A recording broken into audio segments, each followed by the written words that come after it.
ਸਾਰਿਆਂ ਨੂੰ ਪਿਆਰ ਭਰੀ ਸਤਿ ਸ਼੍ਰੀ ਅਕਾਲ। ਮੈਂ ਤੁਹਾਡਾ ਚਰਨ ਕਮਲ ਸਿੰਘ ਮਾਨ। ਤੁਸੀਂ ਪੰਜਾਬੀ ਰਾਬਤਾ ਟੀਵੀ ਦੇਖ ਰਹੇ ਹੋ। ਪੰਜਾਬ ਦੇ ਵਿੱਚ ਕਈ ਮੁੱਦੇ ਨੇ ਜਿਹੜੇ ਇਸ ਟਾਈਮ ਪੂਰੇ ਗਰਮਾਹਟ ਦੇ ਵਿੱਚ ਨੇ ਅਤੇ ਉਹਨਾਂ ਸਾਰੇ ਮੁੱਦਿਆਂ 'ਤੇ ਆਪਾਂ ਚਰਚਾ ਕਰਾਂਗੇ। ਸਾਡੇ ਨਾਲ ਅਮਰਦੀਪ ਸਿੰਘ ਗਿੱਲ ਜੀ ਮੌਜੂਦ ਨੇ, ਜੋ ਇੱਕ ਨਿਰਦੇਸ਼ਕ ਵੀ ਨੇ, ਗੀਤਕਾਰ ਵੀ ਨੇ, ਅਤੇ ਉਹਨਾਂ ਨੇ ਆਪਣੀ ਸਾਹਿਤਕ ਕਵਿਤਾਵਾਂ ਨਾਲ ਅਤੇ ਨਿਰਦੇਸ਼ਨ ਨਾਲ ਜਿਹੜੀ ਮਾਂ ਬੋਲੀ ਦੀ ਸੇਵਾ ਕੀਤੀ ਹੈ। ਸੋ ਉਹਨਾਂ ਦਾ ਸਵਾਗਤ ਕਰਦੇ ਹਾਂ, ਗੱਲਬਾਤ ਕਰਦੇ ਹਾਂ ਉਹਨਾਂ ਨਾਲ। ਸਤਿ ਸ਼੍ਰੀ ਅਕਾਲ। ਸਤਿ ਸ਼੍ਰੀ ਅਕਾਲ ਜੀ, ਦੇਖਣ ਵਾਲਿਆਂ ਨੂੰ ਸਾਰਿਆਂ ਨੂੰ ਸਤਿ ਸ਼੍ਰੀ ਅਕਾਲ। ਤੁਹਾਡੇ ਬਾਰੇ ਜਦੋਂ ਮੈਂ ਪੜ੍ਹਿਆ ਤਾਂ 11 ਸਾਲ ਦੀ ਉਮਰ ਦੇ ਵਿੱਚ ਤੁਹਾਡੀ ਪਹਿਲੀ ਰਚਨਾ ਹੈ ਜਿਹੜੀ ਉਹ ਛਪਦੀ ਹੈ, ਅਤੇ ਇੰਨੀ ਛੋਟੀ ਉਮਰ ਦੇ ਵਿੱਚ ਇਹ ਦਿਲਚਸਪੀ ਲਿਖਣ ਵੱਲ ਨੂੰ ਕਿਵੇਂ ਤੁਹਾਡੇ 'ਚ ਆਈ? ਦਿਲਚਸਪੀ ਨਹੀਂ ਹੋ ਸਕਦੀ, 11 ਸਾਲ ਦੀ ਉਮਰ 'ਚ ਟੇਲੈਂਟ ਹੋ ਸਕਦਾ। ਦਿਲਚਸਪੀ ਤਾਂ ਬਾਅਦ ਦੇ ਵਿੱਚ ਜਦੋਂ ਅਸੀਂ ਦੁਨੀਆ ਨੂੰ ਵੇਖਦੇ ਹਾਂ, ਸਮਝਦੇ ਹਾਂ, ਫਿਰ ਸਾਡੀਆਂ ਅੰਦਰ ਦੀਆਂ ਫੀਲਿੰਗਸ ਦੇ ਨਾਲ ਫਿਰ ਕਿਤੇ ਬਾਅਦ 'ਚ ਬਣਦੀ ਹੈ। ਜਿੱਦਾਂ ਆਪਾਂ ਚਾਹੇ ਆਪਣਾ ਕਿਸੇ ਖੇਡ 'ਚ ਦਿਲਚਸਪੀ ਹੋਵੇ, ਚਾਹੇ ਆਪਣੀ ਕਿਸੇ ਜਿੱਦਾਂ ਕੋਈ ਟਰੈਵਲਰ ਨੇ ਉਹਨਾਂ ਦੀ ਘੁੰਮਣ ਫਿਰਨ 'ਚ ਦਿਲਚਸਪੀ ਹੁੰਦੀ ਹੈ, ਕਿਸੇ ਦੀ ਪੜ੍ਹਨ 'ਚ ਹੁੰਦੀ ਹੈ। ਪਰ ਜਦੋਂ ਮੈਂ ਇਹ ਦੇਖਦਾ ਵੀ ਕੋਈ ਰਚਨਾ ਰਚੀ ਜਾਂਦੀ ਹੈ, ਅੱਜ ਕੱਲ੍ਹ ਮੈਂ ਤੁਸੀਂ ਵੀ ਦੇਖਿਆ ਹੋਣਾ TV 'ਤੇ ਜਿਹੜੇ ਰਿਐਲਿਟੀ ਸ਼ੋਅ ਆਉਂਦੇ ਆ, ਉਹਦੇ 'ਚ ਮੈਂ ਦੇਖਦਾ ਹਾਂ 4-4 5-5 ਸਾਲ ਦੇ ਬੱਚੇ ਡਾਂਸ ਕਰਦੇ ਨੇ। ਅਤੇ ਹੁਣ ਆਪਾਂ ਜੇ ਕਹਿ ਦਈਏ ਕਿ ਉਹਦੀ ਡਾਂਸ ਦੇ ਵਿੱਚ ਦਿਲਚਸਪੀ, ਮਤਲਬ 4-5 ਸਾਲ ਦੇ ਜਵਾਕ ਦੀ ਕਿਹੜੇ ਵੇਲੇ ਦਿਲਚਸਪੀ ਪੈਦਾ ਹੋਈ ਹੋਊਗੀ, ਪਰ ਉਹ ਡਾਂਸ ਜਦੋਂ ਕਰ ਰਿਹਾ ਤਾਂ ਹੈਰਾਨੀਜਨਕ ਲੱਗਦਾ, ਜਾਂ ਉਹ ਗਾ ਰਿਹਾ ਬੱਚਾ 5-7 ਸਾਲ ਦਾ, ਤਾਂ ਉਹ ਹੈਰਾਨੀਜਨਕ ਉਹਦੀ ਪ੍ਰਤਿਭਾ ਆਪਾਂ ਨੂੰ ਦੇਖਣ ਨੂੰ ਮਿਲਦੀ ਹੈ। ਤਾਂ ਮੈਂ ਇਹ ਸਮਝਦਾ ਹੁੰਦਾ ਕਿ ਪ੍ਰਤਿਭਾ ਜਿਹੜੀ ਇਹ ਜਨਮਜਾਤ ਹੁੰਦੀ ਹੈ, ਇਹਨੂੰ ਸਵਾਰਿਆ ਜਾ ਸਕਦਾ ਪਰ ਪੈਦਾ ਨਹੀਂ ਕੀਤਾ ਜਾ ਸਕਦਾ। ਆਪਾਂ ਇਹ ਕਹਿ ਦਈਏ ਕਿ ਜਿਸ ਬੰਦੇ ਦੇ ਅੰਦਰ ਸੁਰ ਹੈ ਨਹੀਂ, ਉਹਨੂੰ ਸਿੰਗਰ ਨਹੀਂ ਬਣਾਇਆ ਜਾ ਸਕਦਾ।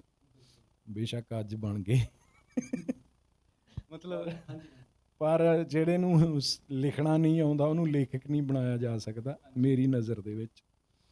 ਜੇ ਤੁਹਾਡੀ ਪੇਂਟਿੰਗ ਦੇ ਵਿੱਚ ਜੇ ਤੁਹਾਡੇ ਕੋਲ ਟੇਲੈਂਟ ਨਹੀਂ ਗਾ ਤਾਂ ਤੁਸੀਂ ਪੇਂਟਰ ਨਹੀਂ ਬਣ ਸਕਦੇ। ਪਹਿਲਾਂ ਤੁਸੀਂ ਪੇਂਟਿੰਗ ਕਰੋਗੇ, ਬਾਅਦ ਦੇ ਵਿੱਚ ਸਿੱਖਿਆ ਦੇ ਵਿੱਚ ਉਸ ਪੇਂਟਿੰਗ ਨੂੰ ਵਧੀਆ ਤਰੀਕੇ ਨਾਲ ਬਣਾਉਣਾ ਤਾਂ ਤੁਸੀਂ ਸਿੱਖ ਸਕਦੇ ਹੋ।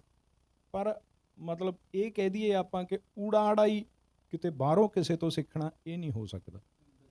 ਮੈਨੂੰ ਲੱਗਦਾ ਉਹ ਮੇਰੀ ਜਿਹੜੀ ਜੋ ਵੀ ਲਿਖਿਆ ਮੈਂ, ਉਹ ਮੇਰੀ ਕੋਈ ਜਨਮਜਾਤ ਪ੍ਰਤਿਭਾ ਹੀ ਆ ਜੀ। ਬੜੇ ਗਾਣੇ ਨੇ ਜਿਹੜੇ ਤੁਹਾਡੇ ਲਿਖੇ ਹੋਏ ਨੇ, ਤੁਹਾਡੇ ਵੱਲੋਂ ਬੜੇ ਮਕਬੂਲ ਹੋਏ ਨੇ, ਲੋਕਾਂ ਨੇ ਬਹੁਤ ਪਸੰਦ ਕੀਤੇ ਨੇ, ਚਾਹੇ ਉਹ ਹੰਸਰਾਜ ਹੰਸ ਜੀ ਨੇ ਜਾਂ ਰਾਣੀ ਰਣਦੀਪ ਹੋ ਗਏ, ਬੜੇ ਗਾਣੇ ਨੇ ਮਕਬੂਲ ਹੋਏ ਨੇ। ਅਤੇ ਗੀਤਕਾਰੀ ਤੋਂ ਫਿਰ ਨਿਰਦੇਸ਼ਨ ਵੱਲ ਕਿਵੇਂ ਤੁਹਾਡਾ ਪੈਰ ਪਿਆ ਜੀ? ਮੈਂ ਇਹ ਗੱਲ ਹਮੇਸ਼ਾ ਹੀ ਕਹਿਣਾ ਹੁੰਦਾ ਕਿ ਮੈਂ ਮੇਰਾ ਜਿਹੜਾ ਮੁੱਖ ਟੀਚਾ ਸੀ, ਜਿਹੜਾ ਮੁੱਖ ਉਦੇਸ਼ ਸੀਗਾ, ਜਿਹੜਾ ਉਹ ਮੇਰਾ ਫਿਲਮ ਮੇਕਰ ਬਣਨਾ ਹੀ ਸੀਗਾ।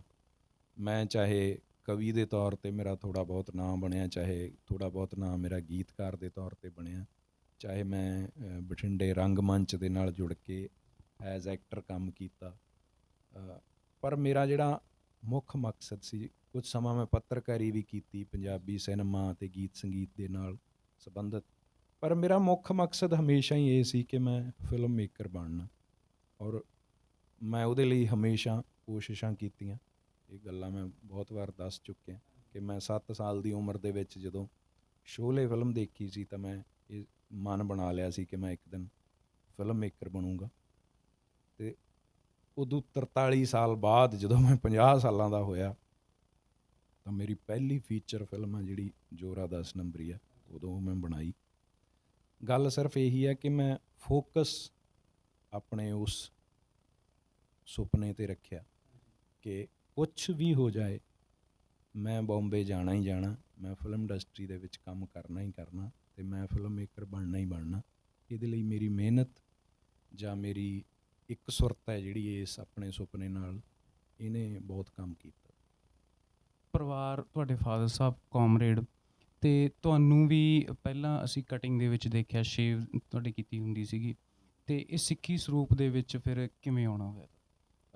ਇਹ ਗੱਲ ਵੀ ਮੈਂ ਅਕਸਰ ਹੀ ਕਹਿਣਾ ਹੁੰਦਾ, ਸਿੱਖੀ ਸਰੂਪ ਐਕਚੁਅਲੀ ਹੁੰਦਾ ਹੀ ਆ ਹਰ ਬੰਦੇ ਦਾ।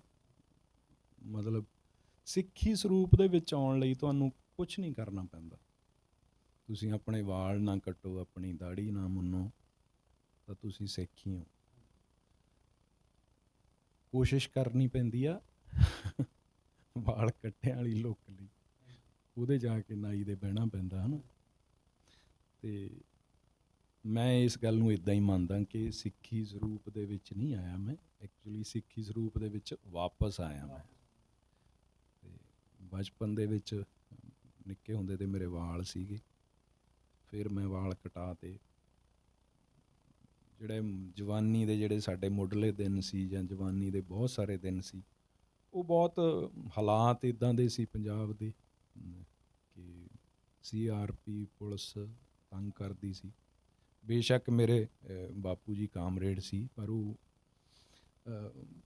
ਇਸ ਗੱਲ ਨਾਲ ਕੋਈ ਤਾਲੁਕ ਨਹੀਂ।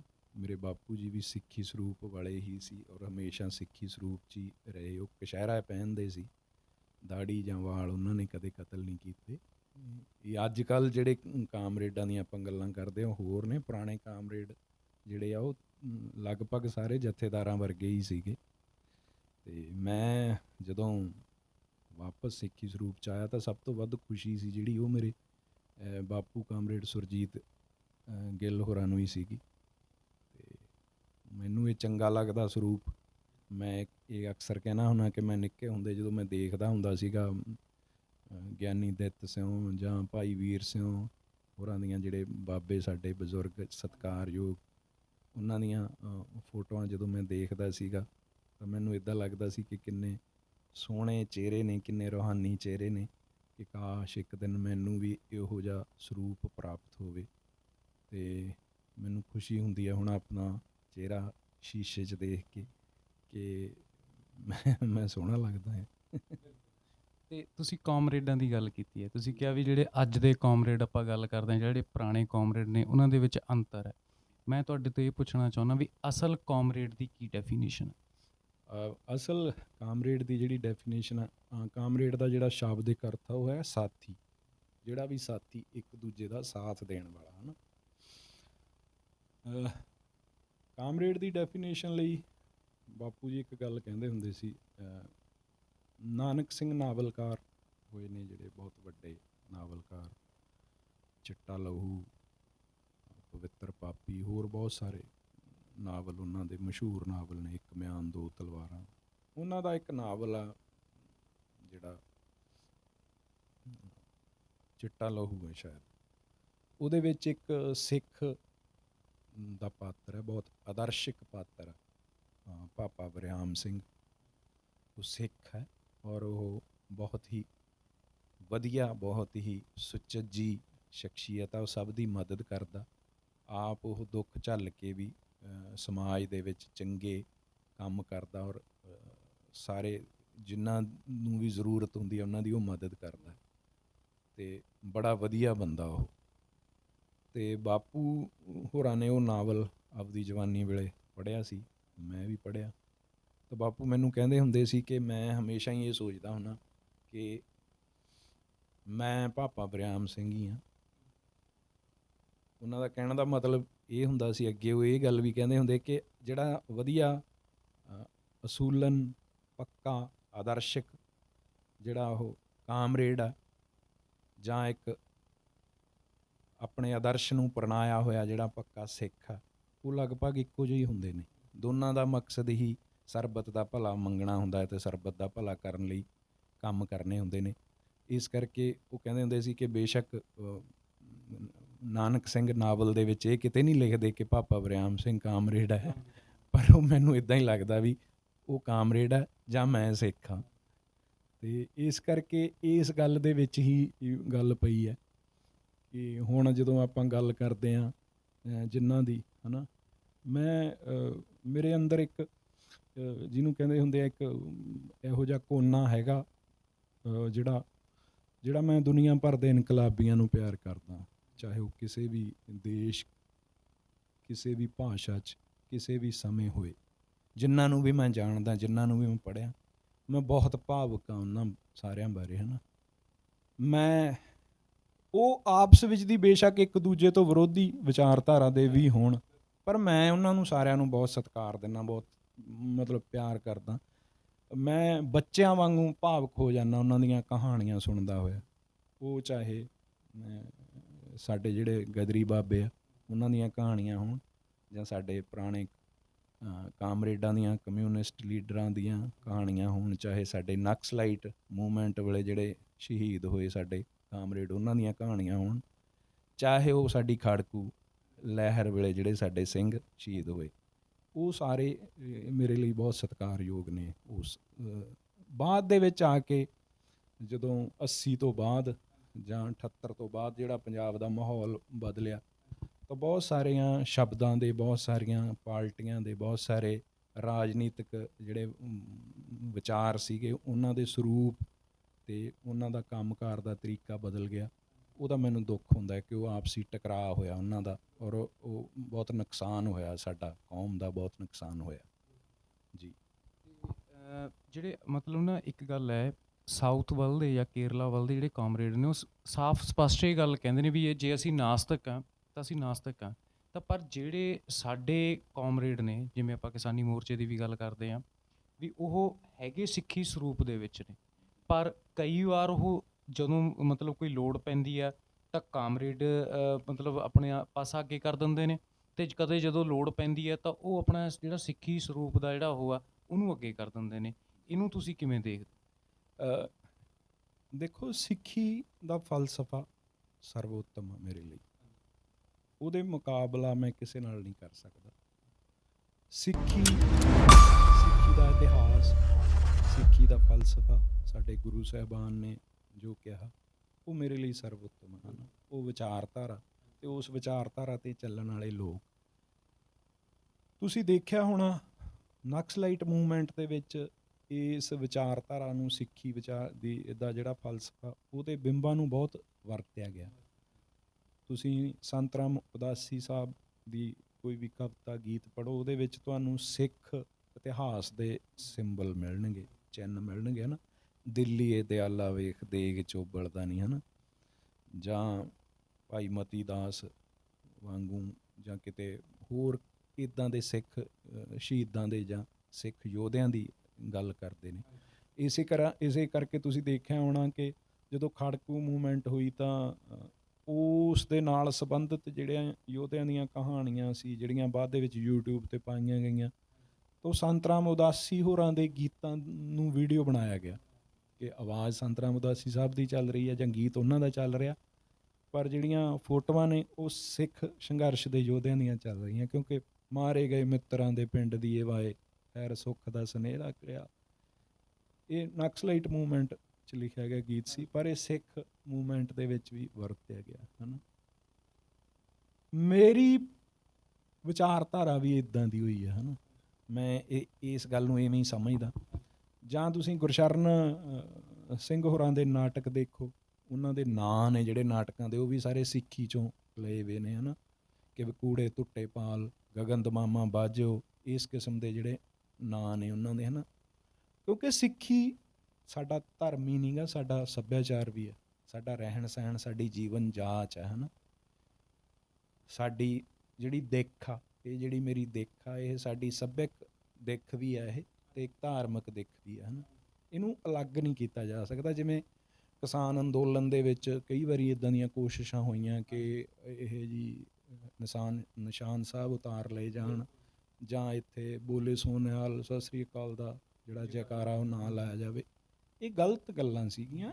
ਇਹਨੂੰ ਥੋੜ੍ਹਾ ਜਿਹਾ ਸਮਝਣ ਦੀ ਲੋੜ ਹੈ ਕਿ ਇਹ ਜਿਹੜਾ ਜਦੋਂ ਪੰਜਾਬ ਦੀ ਕਿਸਾਨੀ ਉੱਠਦੀ ਆ ਜਾਂ ਪੰਜਾਬ ਦਾ ਲੋਕ ਉੱਠਦੇ ਨੇ, ਤਾਂ ਸਿੱਖੀ ਹੈ ਜਿਹੜੀ ਉਹ ਉਹਨਾਂ ਦੀ ਮੋਹਰੀ ਬਣਦੀ ਹੈ। ਸਿੱਖੀ ਉਹਨਾਂ ਨੂੰ ਪਨਾਹ ਦਿੰਦੀ ਆ। ਸਿੱਖ ਫਲਸਫਾ ਜਿਹੜਾ ਉਹਨਾਂ ਨੂੰ ਸੰਘਰਸ਼ ਕਰਨ ਲਈ ਪ੍ਰੇਰਦਾ। ਇਹਦੇ ਤੋਂ ਭੱਜਣਾ ਨਹੀਂ ਚਾਹੀਦਾ। ਸਾਡੇ ਮਾਣਯੋਗ ਜਿਹੜੇ ਵੀ ਲੀਡਰ ਨੇ ਉਹਨਾਂ ਨੂੰ ਭੱਜਣਾ ਨਹੀਂ ਚਾਹੀਦਾ। ਉਹ ਕਿਰਪਾਨ ਪਾ ਕੇ, ਉਹ ਅੰਮ੍ਰਿਤ ਛਕ ਕੇ, ਹੈ ਨਾ, ਇਹ ਸਾਰਾ ਕੁਛ ਕਰ ਰਹੇ ਨੇ, ਤਾਂ ਉਹਨਾਂ ਨੂੰ ਥੋੜ੍ਹਾ ਜਿਹਾ ਇਹ ਵੀ ਸਮਝਣਾ ਚਾਹੀਦਾ ਕਿ ਇਸ ਗੱਲ ਦੇ ਅਰਥ ਆ ਜਿਹੜੇ ਉਹ ਬਹੁਤ ਵੱਡੇ ਨੇ, ਬਹੁਤ ਵਿਸ਼ਾਲ ਨੇ। ਸਿੱਖ ਹੋਣ ਦਾ ਅਰਥ ਬਹੁਤ ਵਿਸ਼ਾਲ ਹੈ, ਸਿੱਖੀ ਬਹੁਤ ਵਿਸ਼ਾਲ ਹੈ। ਸਾਡੇ ਵਰਗੇ ਆ ਜਿਹੜੇ ਉਹ ਤਾਂ ਹਲੇ ਅਸੀਂ ਦਿੱਖ ਤੱਕ ਹੀ ਪਹੁੰਚੇ ਹਾਂ, ਮਤਲਬ ਅੰਮ੍ਰਿਤਧਾਰੀ ਹੋਣ ਤੱਕ ਦਾ ਸਫ਼ਰ ਤਾਂ ਹਲੇ ਮੈਂ ਕਰਨਾ ਹੈ ਨਾ। ਪਰ ਮੈਂ ਇਸ ਗੱਲ ਲਈ ਤਿਆਰ ਹੋ ਰਿਹਾ ਹਾਂ ਨਾ, ਮਾਨਸਿਕ ਰੂਪ ਦੇ ਵਿੱਚ ਮੈਨੂੰ ਇੱਦਾਂ ਲੱਗਦਾ ਕਿ ਇਹ ਹਲੇ ਮੈਂ ਅਧੂਰਾ ਹਾਂ, ਉੱਥੋਂ ਤੱਕ ਜਾ ਕੇ ਮੈਂ ਇੱਕ ਦਿਨ ਮੈਂ ਜ਼ਰੂਰ ਪੂਰਾ ਹੋਊਂਗਾ। ਅਤੇ ਹੁਣ ਮੈਨੂੰ ਇੱਦਾਂ ਲੱਗਦਾ ਕਿ ਜਿਹੜੇ ਸਾਡੇ ਕਿਸਾਨ ਲੀਡਰ ਨੇ, ਦੇਖੋ ਜੇ ਤੁਸੀਂ ਕੁਛ ਗੱਲਾਂ ਨੇ ਜਿਹੜੀਆਂ, ਜਦੋਂ ਅਸੀਂ ਕਮਿਊਨਿਜ਼ਮ ਦੀ ਗੱਲ ਕਰਦੇ ਹਾਂ ਤਾਂ ਕਮਿਊਨਿਜ਼ਮ ਹੈ ਜਿਹੜਾ ਉਹ ਆਰਥਿਕਤਾ ਦੀਆਂ ਗੱਲਾਂ ਕਰਦਾ ਹੈ ਨਾ। ਅਸੀਂ ਸਿੱਖੀ ਦੇ ਵਿੱਚ ਹੈ ਜਿਹੜੀ ਉਹ ਸਮਾਜਿਕਤਾ ਦੀ ਵੀ ਗੱਲ ਆ, ਧਾਰਮਿਕਤਾ ਦੀ ਵੀ ਗੱਲ ਆ, ਜੀਵਨ ਜਾਂਚ ਹੈ ਜਿਹੜੀ, ਪੂਰਾ ਰਹਿਣ ਸਹਿਣ ਦੀ ਵੀ ਗੱਲ ਆ। ਅਗਰ ਇਹ ਸਾਰੀਆਂ ਚੀਜ਼ਾਂ ਮਿਲਾ ਹੀ ਲਈਆਂ ਜਾਂਦੀਆਂ ਤੇ ਮਿਲ ਕੇ ਹੀ ਚੱਲਿਆ ਜਾਂਦਾ ਤਾਂ ਵੀ ਕੀ ਮਾੜੀ ਗੱਲ ਸੀ ਇਹਦੇ 'ਚ, ਹੈ ਨਾ। ਇਹਦੇ 'ਚ ਆਪਾਂ ਅਸੀਂ ਜੇ ਇਹ ਕਹਿ ਰਹੇ ਹਾਂ ਕਿ ਤੁਸੀਂ ਸਿੱਖ ਸੰਘਰਸ਼ ਦੇ ਵਿੱਚ ਆਹ ਨਾਂ ਨੇ ਜਿਹੜੇ, ਜਾਂ ਸੰਤ ਜਰਨੈਲ ਸਿੰਘ ਭਿੰਡਰਾਂ ਵਾਲਿਆਂ ਦਾ ਨਾਂ ਨਾ ਲਓ ਜਾਂ ਇਹਨਾਂ ਦੇ ਨਾਂ ਨਾ ਲਓ, ਅਤੇ ਦੂਜੇ ਪਾਸੇ ਜਿਹੜੇ ਸਾਡੇ ਸਿੱਖ ਨੇ, ਸਾਡੇ ਸਿੰਘ ਇਸ ਵਿਚਾਰਧਾਰਾ ਦੇ ਨੇ, ਉਹ ਉਹਨਾਂ ਨੂੰ ਲੀਡਰਾਂ ਨੂੰ, ਕਮਿਊਨਿਸਟ ਲੀਡਰਾਂ ਨੂੰ ਕਹਿ ਰਹੇ ਆ ਕਿ ਤੁਸੀਂ ਆਪਦੇ ਜਿਹੜੇ ਲਹਿਰ ਦੇ ਤੁਹਾਡੇ ਆਂਧਰਾ ਦੇ ਕੈਦੀ ਨੇ ਜਾਂ ਤੁਹਾਡੀ ਲਹਿਰ ਦੇ ਸ਼ਹੀਦ ਨੇ ਉਹਨਾਂ ਨੂੰ ਨਾ ਲਓ। ਤਾਂ ਇਹ ਗੱਲ ਸਾਰੀ ਹੈ ਜਿਹੜੀ, ਇਹ ਬੇਸਿਕਲੀ ਮੈਨੂੰ ਨਾ ਇਹ ਗੱਲ ਥੋੜ੍ਹਾ ਜਿਹਾ ਹਰਟ ਕਰਦੀ ਹੈ ਮੈਂ ਇਸ ਗੱਲ ਤੋਂ ਦੁਖੀ ਹਾਂ, ਹੈ ਨਾ, ਕਿਉਂਕਿ ਮੈਂ ਰਾਜਨੀਤਿਕ ਤਾਂ ਹੈ ਨਹੀਂ ਗਾ, ਮੈਂ ਨਾ ਤਾਂ ਉਹਨਾਂ ਨੂੰ ਯੂਜ਼ ਕਰਨਾ ਨਾ ਉਹਨਾਂ ਨੂੰ ਯੂਜ਼ ਕਰਨਾ, ਹੈ ਨਾ। ਮੈਂ ਤਾਂ ਇੱਕ ਉਹ ਗੱਲ ਕਰਦਾ ਜਿਹੜੀ ਪੰਜਾਬ ਦੇ ਹਿੱਤ ਦੀ ਗੱਲ ਹੋਵੇ, ਕਿਸਾਨੀ ਦੇ ਹਿੱਤ ਦੀ ਗੱਲ ਹੋਵੇ, ਹੈ ਨਾ। ਉਸ ਕਰਕੇ ਮੈਂ ਬੜੀ ਸੋਚ ਸਮਝ ਕੇ ਕੋਈ ਗੱਲ ਕਰਦਾ, ਹੈ ਨਾ। ਜੇ ਮੈਂ ਦੀਪ ਸਿੱਧੂ ਦੇ ਹੱਕ 'ਚ ਖੜਿਆ ਤਾਂ ਮੈਂ ਬਹੁਤ ਸੋਚ ਸਮਝ ਕੇ ਖੜਿਆ, ਹੈ ਨਾ। ਜਾਂ ਮੈਂ ਕਿਸੇ ਵੀ ਬੰਦੇ ਦੀ ਕੋਈ ਵੀ ਵਿਚਾਰਧਾਰਾ ਦੇ ਹੱਕ 'ਚ ਖੜਦਾ ਤਾਂ ਮੈਂ ਬਹੁਤ ਸੋਚ ਸਮਝ ਕੇ ਖੜਦਾ, ਅਤੇ ਜਿਨ੍ਹਾਂ ਨੂੰ ਮੈਂ ਨਹੀਂ ਮੰਨਦਾ ਉਹਨਾਂ ਦਾ ਮੈਂ ਵਿਰੋਧ ਕਿਤੇ ਨਹੀਂ ਕੀਤਾ। ਤੁਸੀਂ ਦੇਖ ਲਓ, ਇੱਕ ਵੀ ਸ਼ਬਦ ਮੈਂ ਕਿਸੇ ਦੇ ਵਿਰੋਧ 'ਚ ਨਹੀਂ ਲਿਖਿਆ। ਮੈਂ ਇਹ ਕਹਿ ਰਿਹਾ ਕਿ ਆਹ ਸਹੀ ਹੈ, ਮੈਂ ਇਹਦੇ ਨਾਲ ਖੜਾਂ। ਗਲਤ ਕੀ ਆ ਇਹਦਾ ਲੋਕ ਆਪੇ ਨਿਤਾਰਾ ਕਰ ਲੈਣ, ਹੈ ਨਾ। ਮੈਂ ਇੱਥੇ ਖੜ੍ਹਾ ਹੈਗਾ, ਹੈ ਨਾ। ਮੈਂ ਇਹ ਨਹੀਂ ਕਿ ਕਿਸੇ ਤੋਂ ਡਰਦਾ, ਪਰ ਮੈਂ ਇਹ ਕਹਿੰਦਾ ਕਿ ਇੱਕ ਭਾਈਚਾਰਕ ਸਾਂਝ ਹੈ ਜਿਹੜੀ ਮੋਰਚੇ ਦੇ ਵਿੱਚ, ਅੰਦੋਲਨ ਦੇ ਵਿੱਚ, ਉਹ ਬਣੀ ਰਹਿਣੀ ਚਾਹੀਦੀ ਹੈ। ਹਾਲੇ ਵੀ ਕੁਛ ਨਹੀਂ ਵਿਗੜਿਆ, ਹੈ ਨਾ। ਇੱਕ ਜਗ੍ਹਾ 'ਤੇ ਇਕੱਠੇ ਹੋ ਕੇ ਜਿਹੜਾ ਹੈਗਾ ਜਿੱਤਣਾ ਚਾਹੀਦਾ, ਲੜਨਾ ਚਾਹੀਦਾ, ਕਿਉਂਕਿ ਸਾਡੀ ਸਾਰਿਆਂ ਦੀ ਜਿਹੜੀ ਲੜਾਈ ਆ ਉਹ ਸੈਂਟਰ ਨਾਲ ਆ, ਹੈ ਨਾ। ਸਾਡੇ ਭਰਾਵਾਂ ਨੇ ਜਦੋਂ ਗੀਤ ਗਾਇਆ ਕਿ ਪੇਚਾ ਪੈ ਗਿਆ ਸੈਂਟਰ ਨਾਲ, ਉਹ ਪੇਚਾ ਸਾਰੇ ਪੰਜਾਬੀਆਂ ਦਾ ਹੀ ਪਿਆ, ਸਾਰੇ ਪੰਜਾਬ ਦਾ ਹੀ ਪਿਆ। ਉਸ ਪੇਚੇ ਦੇ ਵਿੱਚ ਮਤਲਬ ਕਿਸੇ ਨੂੰ ਅੱਡ ਨਾ ਕਰੋ ਉਸ ਪੇਚੇ ਤੋਂ। ਇਸ ਕਰਕੇ ਮੈਂ ਇਹ ਚਾਹੁੰਦਾ ਕਿ ਕਿਸੇ ਨੂੰ ਇਹ ਨਹੀਂ ਕਹਿਣਾ ਚਾਹੀਦਾ ਕਿ ਸੈਂਟਰ ਦੇ ਖਿਲਾਫ ਉਹੀ ਲੜਾਈ ਸਹੀ ਹੈ ਜਿਹੜੀ ਸਾਡੇ ਝੰਡੇ ਦੇ ਅਧੀਨ ਲੜੀ ਜਾ ਰਹੀ, ਜਾਂ ਅਸੀਂ ਜਿਹੜੀ ਲੜਾਈ ਲੜ ਰਹੇ ਹਾਂ ਉਹ ਸਹੀ ਹੈ, ਬਾਕੀ ਨਹੀਂ ਸਹੀ। ਕਿਸੇ ਦੀ ਕੁਰਬਾਨੀ 'ਤੇ ਜਾਂ ਕਿਸੇ ਦੇ ਕੁਰਬਾਨੀ ਦੇ ਜਜ਼ਬੇ 'ਤੇ ਜਾਂ ਕਿਸੇ ਦੀ ਵਿਚਾਰਧਾਰਾ 'ਤੇ ਇਸ ਕਿਸਮ ਦੇ ਸ਼ੱਕ ਨਹੀਂ ਕਰਨੇ ਚਾਹੀਦੇ। ਹਾਲੇ ਟਾਈਮ ਨਹੀਂ ਗਾ ਆਪਸ ਵਿੱਚ ਦੀ। ਇਹ ਜਿਹੜਾ ਕੁਛ ਹੋਇਆ ਮੈਨੂੰ ਉਹ ਸਾਰਾ ਕੁਛ ਆ ਜਿਹੜਾ ਉਹ ਚੰਗਾ ਨਹੀਂ ਲੱਗਿਆ। ਇਸ ਕਰਕੇ ਤੁਸੀਂ ਦੇਖਿਆ ਹੋਣਾ ਮੈਂ ਕੋਸ਼ਿਸ਼ ਕੀਤੀ ਕਿ ਇਸ ਬਾਰੇ ਗੱਲ ਹੀ ਨਾ ਕਰਾਂ ਮੈਂ ਸੋਸ਼ਲ ਮੀਡੀਆ ਦੇ ਵਿੱਚ।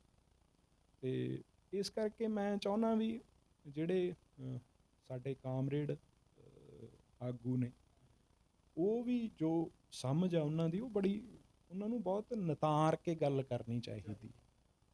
ਮੈਂ ਪਿੱਛੇ ਛੋਟੀ ਜਿਹੀ ਇੱਕ ਗੱਲ ਹੋਰ ਰਹਿ ਗਈ। ਇੱਕ ਵਿਦਵਾਨ ਨੇ, ਉਹਨਾਂ ਨਾਲ ਮੈਂ ਗੱਲ ਕਰ ਰਿਹਾ ਸੀ ਤਾਂ ਉਹਨਾਂ ਨੇ ਮੈਨੂੰ ਇਹ ਕਿਹਾ ਕਿ ਜਿਹੜਾ ਕੇਰਲਾ ਦੇ ਵਿੱਚ ਜਾਂ ਬੰਗਾਲ ਦੇ ਵਿੱਚ ਜਾਂ ਹੋਰ ਜਗ੍ਹਾ 'ਤੇ ਜਿੱਥੇ ਵੀ ਖੱਬੇ ਪੱਖੀ ਆਮ ਰੇਡ ਜੋ ਲਹਿਰਾਂ ਹੈਗੀਆਂ ਨੇ ਜਾਂ ਸਰਕਾਰ ਆ, ਉਹ ਧਰਮ ਨਾਲ ਉਸ ਕਿਸਮ ਦਾ ਟਕਰਾਓ ਨਹੀਂ ਕਰਦੇ ਜਿਹੋ ਜਿਹਾ ਇੱਥੇ ਹੁੰਦਾ।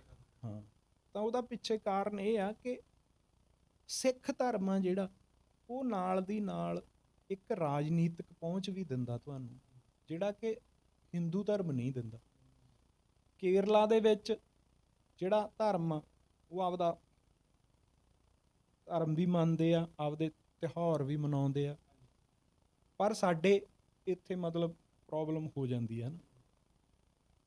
ਉਹਦਾ ਕਾਰਨ ਇਹ ਆ ਕਿ ਕੇਰਲਾ ਦੀ ਜਿਹੜੀ ਰਾਜਨੀਤੀ ਆ ਜਾਂ ਖੱਬੇ ਪੱਖੀ ਜੋ ਰਾਜਨੀਤੀ ਆ ਉਹਦੇ ਸਾਹਮਣੇ ਅੜਦਾ ਨਹੀਂਗਾ ਧਰਮ।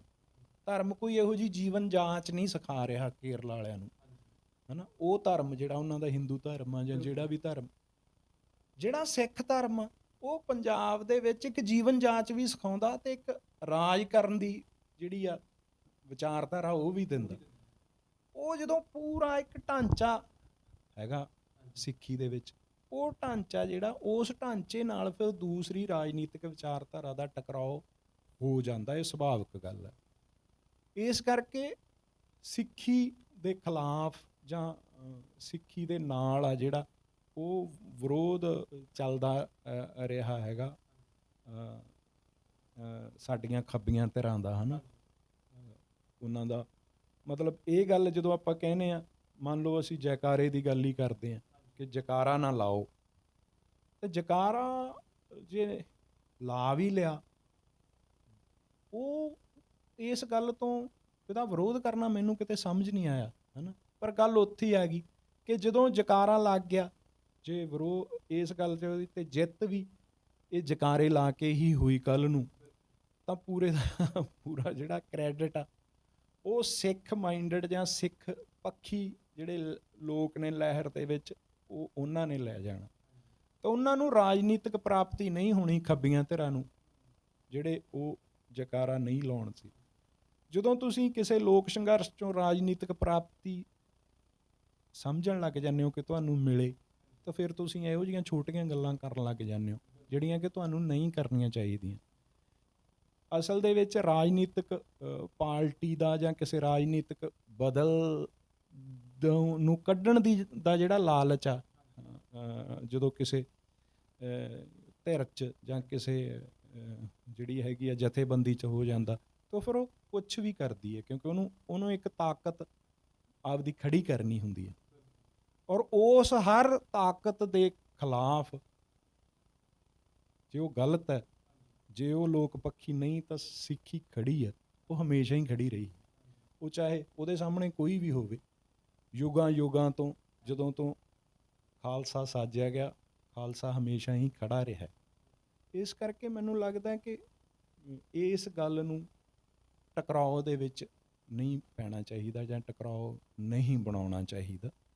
ਹਾਲੇ ਵੀ ਕੁਛ ਨਹੀਂ ਹੋਇਆ, ਹੈ ਨਾ।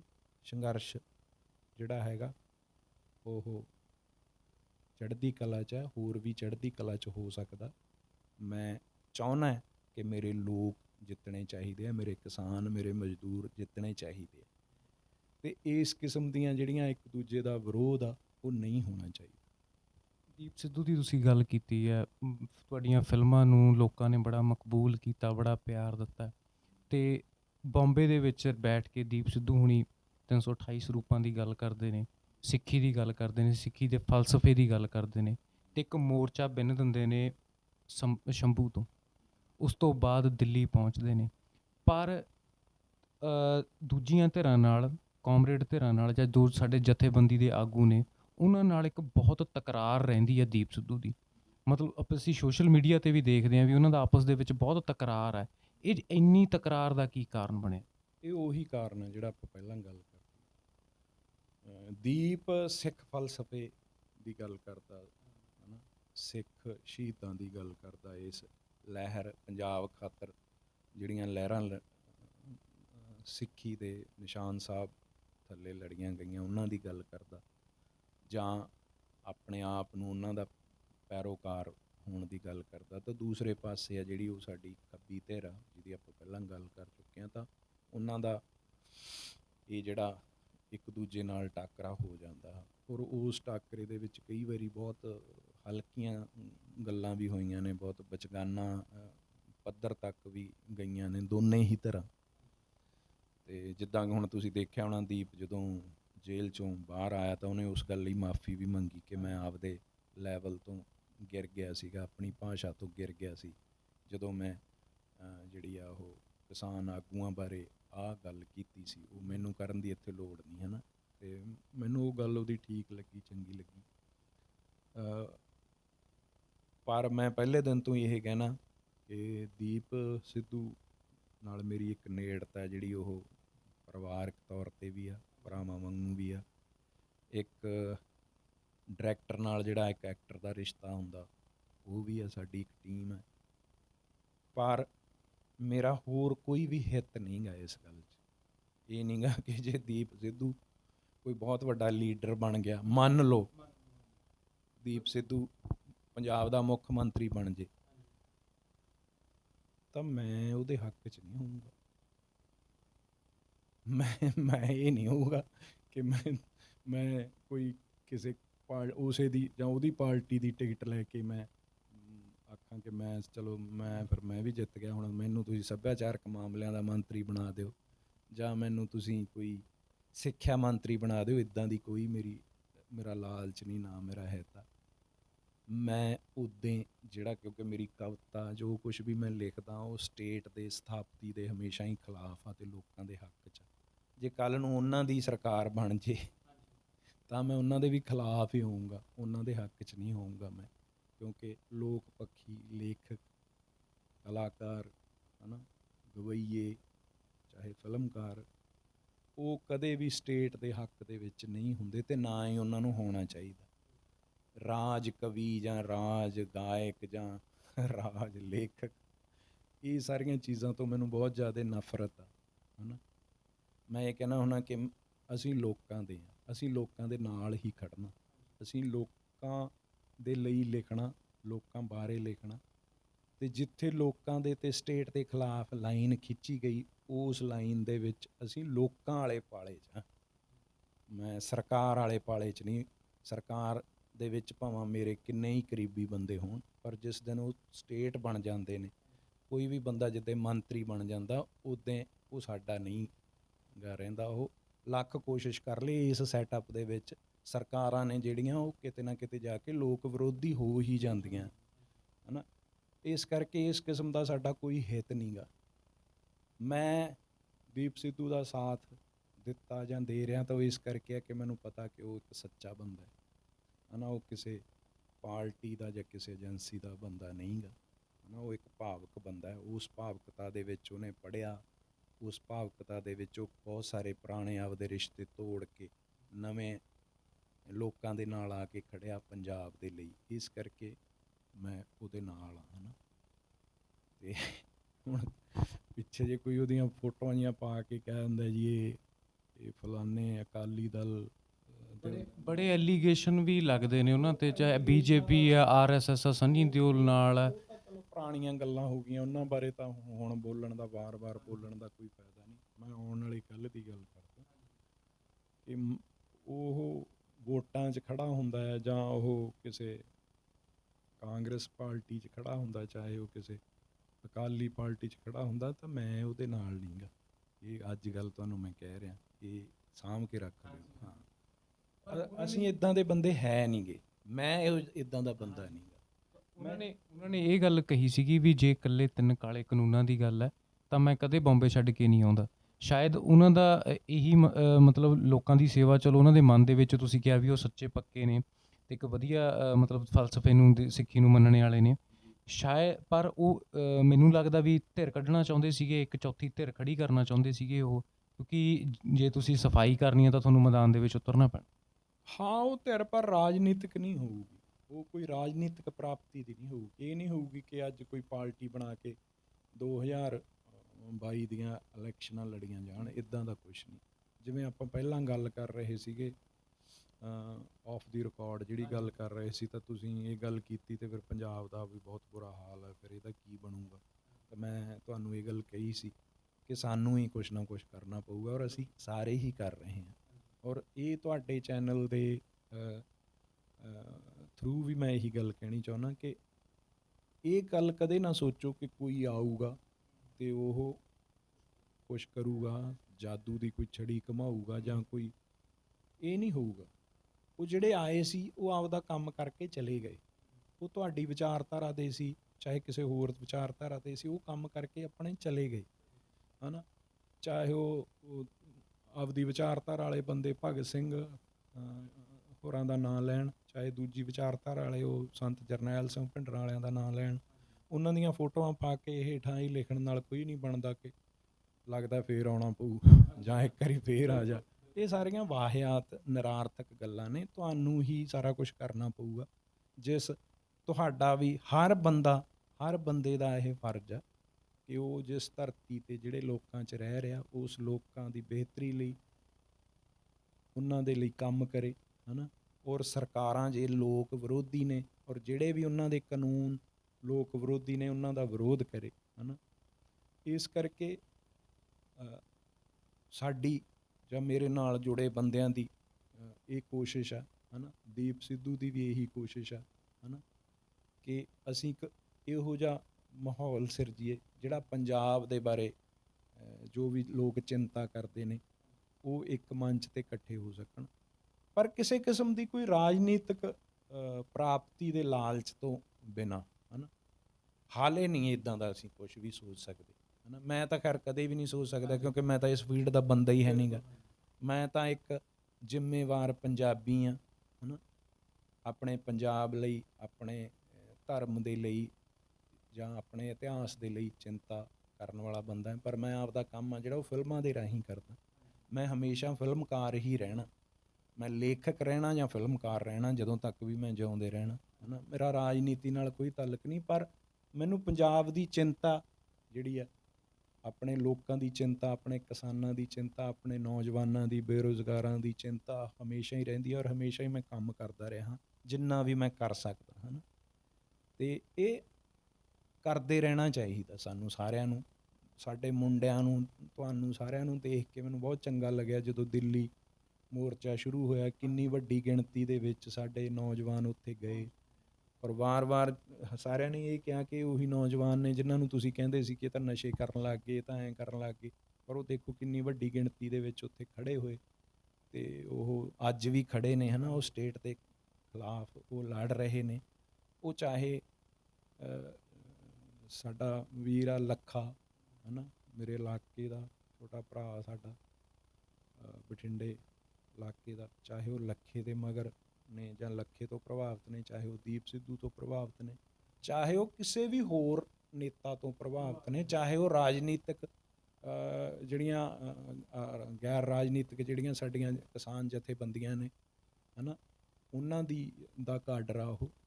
ਪਰ ਮੈਨੂੰ ਨੌਜਵਾਨਾਂ ਤੋਂ ਬਹੁਤ ਜ਼ਿਆਦਾ ਉਮੀਦਾਂ ਨੇ। ਮੈਂ ਨੌਜਵਾਨਾਂ ਨੂੰ ਬਹੁਤ ਪਿਆਰ ਕਰਦਾ ਕਿਉਂਕਿ ਜੋ ਕੁਛ ਨਵਾਂ ਹੋਊਗਾ ਉਹ ਨਵੇਂ ਲੋਕਾਂ ਨੇ ਹੀ ਕਰਨਾ ਜੀ।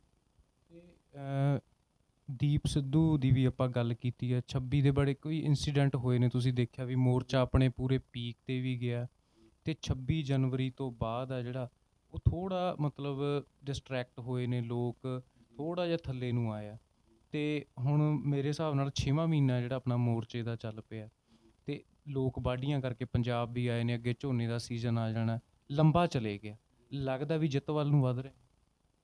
ਦੇਖੋ, ਜਿੰਨਾ ਚਿਰ ਲੜਾਈ ਲੜੀ ਜਾ ਰਹੀ ਹੁੰਦੀ ਹੈ ਓਨਾ ਚਿਰ ਜਿੱਤ ਦੀ ਆਸ ਹੁੰਦੀ ਹੈ।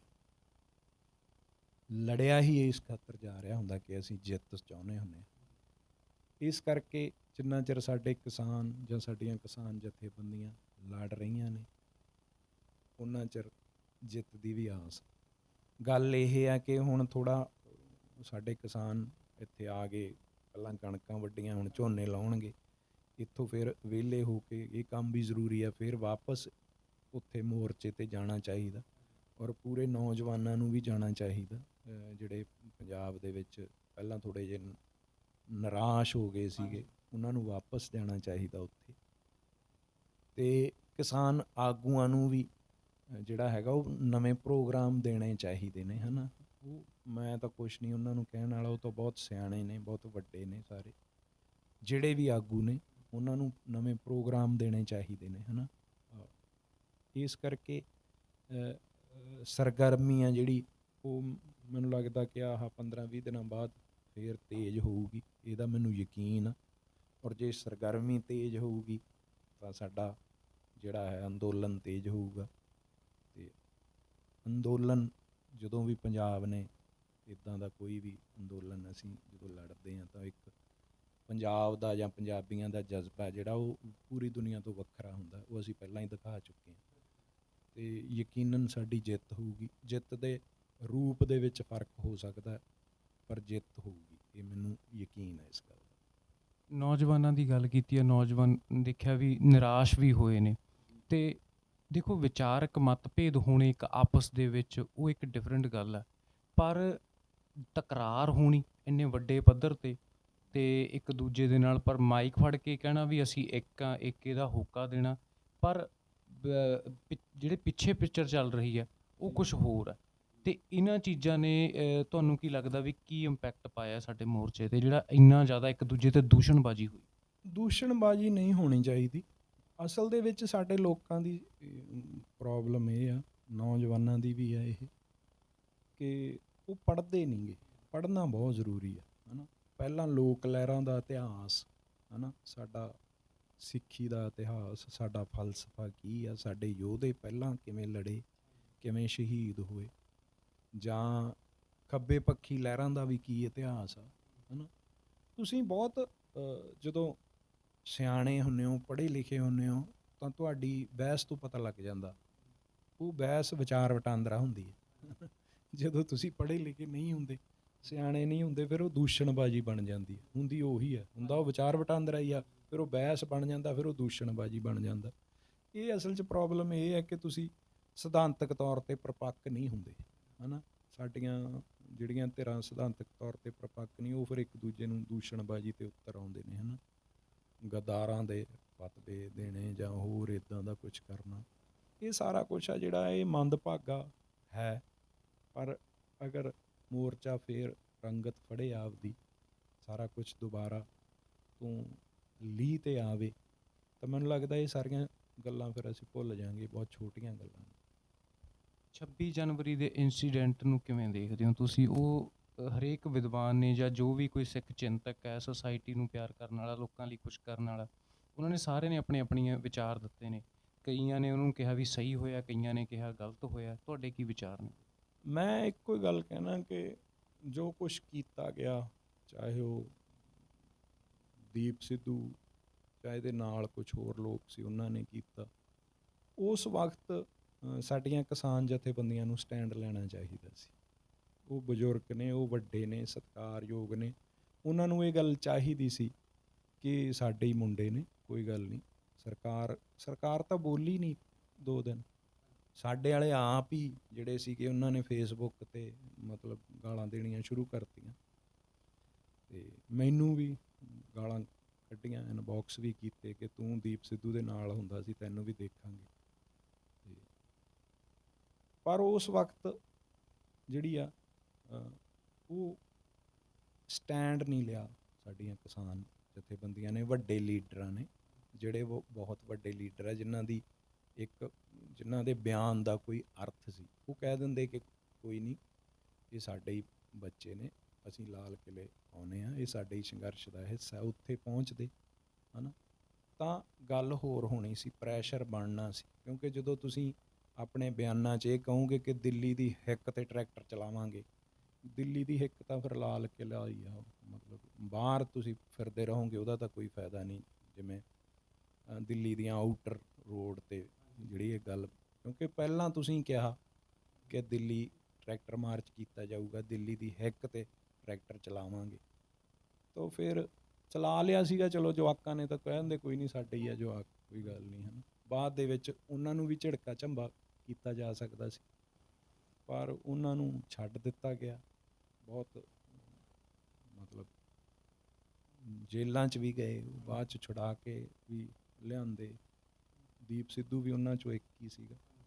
ਮਤਲਬ ਮੈਂ ਉਹਨੂੰ ਕੋਈ ਇਸ ਤਰ੍ਹਾਂ ਦੇ, ਮੈਂ ਨਹੀਂ ਚਾਹੁੰਦਾ ਕਿ ਸਾਡਾ ਬੰਦਾ ਤਾਂ ਅਸੀਂ ਆਪ ਉਹਨੂੰ ਕੋਈ ਬਹੁਤ ਵੱਡਾ ਹੀਰੋ ਬਣਾਈਏ। ਸਾਰੇ ਹੀ ਉੱਥੇ ਜਿਹੜੇ ਸੀਗੇ, ਉਹ ਸਾਰੇ ਹੀ ਜਿਹੜੇ ਪਹੁੰਚੇ ਉੱਥੇ, ਉਹ ਸਾਰੇ ਹੀ ਹੀਰੋ ਨੇ, ਹੈ ਨਾ। ਉਹਨਾਂ ਦੇ ਨਾਂ ਵੀ ਅਸੀਂ ਕਈਆਂ ਦੇ ਨਹੀਂ ਜਾਣਦੇ, ਪਰ ਜੋ ਵੀ ਕੀਤਾ ਨੌਜਵਾਨਾਂ ਨੇ, ਉਹ ਉਸੇ ਕਰਕੇ ਹੀ ਕੀਤਾ ਕਿਉਂਕਿ ਪਹਿਲਾਂ ਤੋਂ ਕਿਸਾਨ ਜਥੇਬੰਦੀਆਂ ਉਹ ਪ੍ਰੋਗਰਾਮ ਦੇ ਰਹੀਆਂ ਸੀ, ਹੈ ਨਾ। ਜਿੱਥੋਂ ਤੱਕ ਮੇਰੀ ਉਹ ਇਹ ਗੱਲ ਬਾਰ-ਬਾਰ ਕਹੀ ਜਾ ਰਹੀ ਸੀਗੀ ਵੀ ਅਸੀਂ ਨਹੀਂ ਉਹ ਰੋਡ, ਅਸੀਂ ਤਾਂ, ਸਾਡਾ ਤਾਂ ਪਲਾਨ ਇਹ ਹੋਰ ਸੀਗਾ ਵੀ ਇਹ ਜਾਣ ਬੁੱਝ ਕੇ ਮੋਰਚੇ ਨੂੰ ਨਿਘਾਰ ਦੀ ਤਰਫ ਲੈ ਕੇ ਜਾਣ ਲਈ, ਵੀ ਮਤਲਬ ਸੋਚੀ ਸਮਝੀ ਸਾਜ਼ਿਸ਼ ਦੇ ਤਹਿਤ ਇਹ ਚੀਜ਼ ਕੀਤੀ ਗਈ। ਇਹ ਨਹੀਂ ਮੈਨੂੰ ਪਤਾ ਇਹ ਕਿਹਨੇ ਕਿਹਾ, ਨਾ ਮੈਨੂੰ ਇਹ ਪਤਾ ਕਿ ਉਹ ਕਿਹਦੀ ਸਾਜ਼ਿਸ਼ ਸੀਗੀ।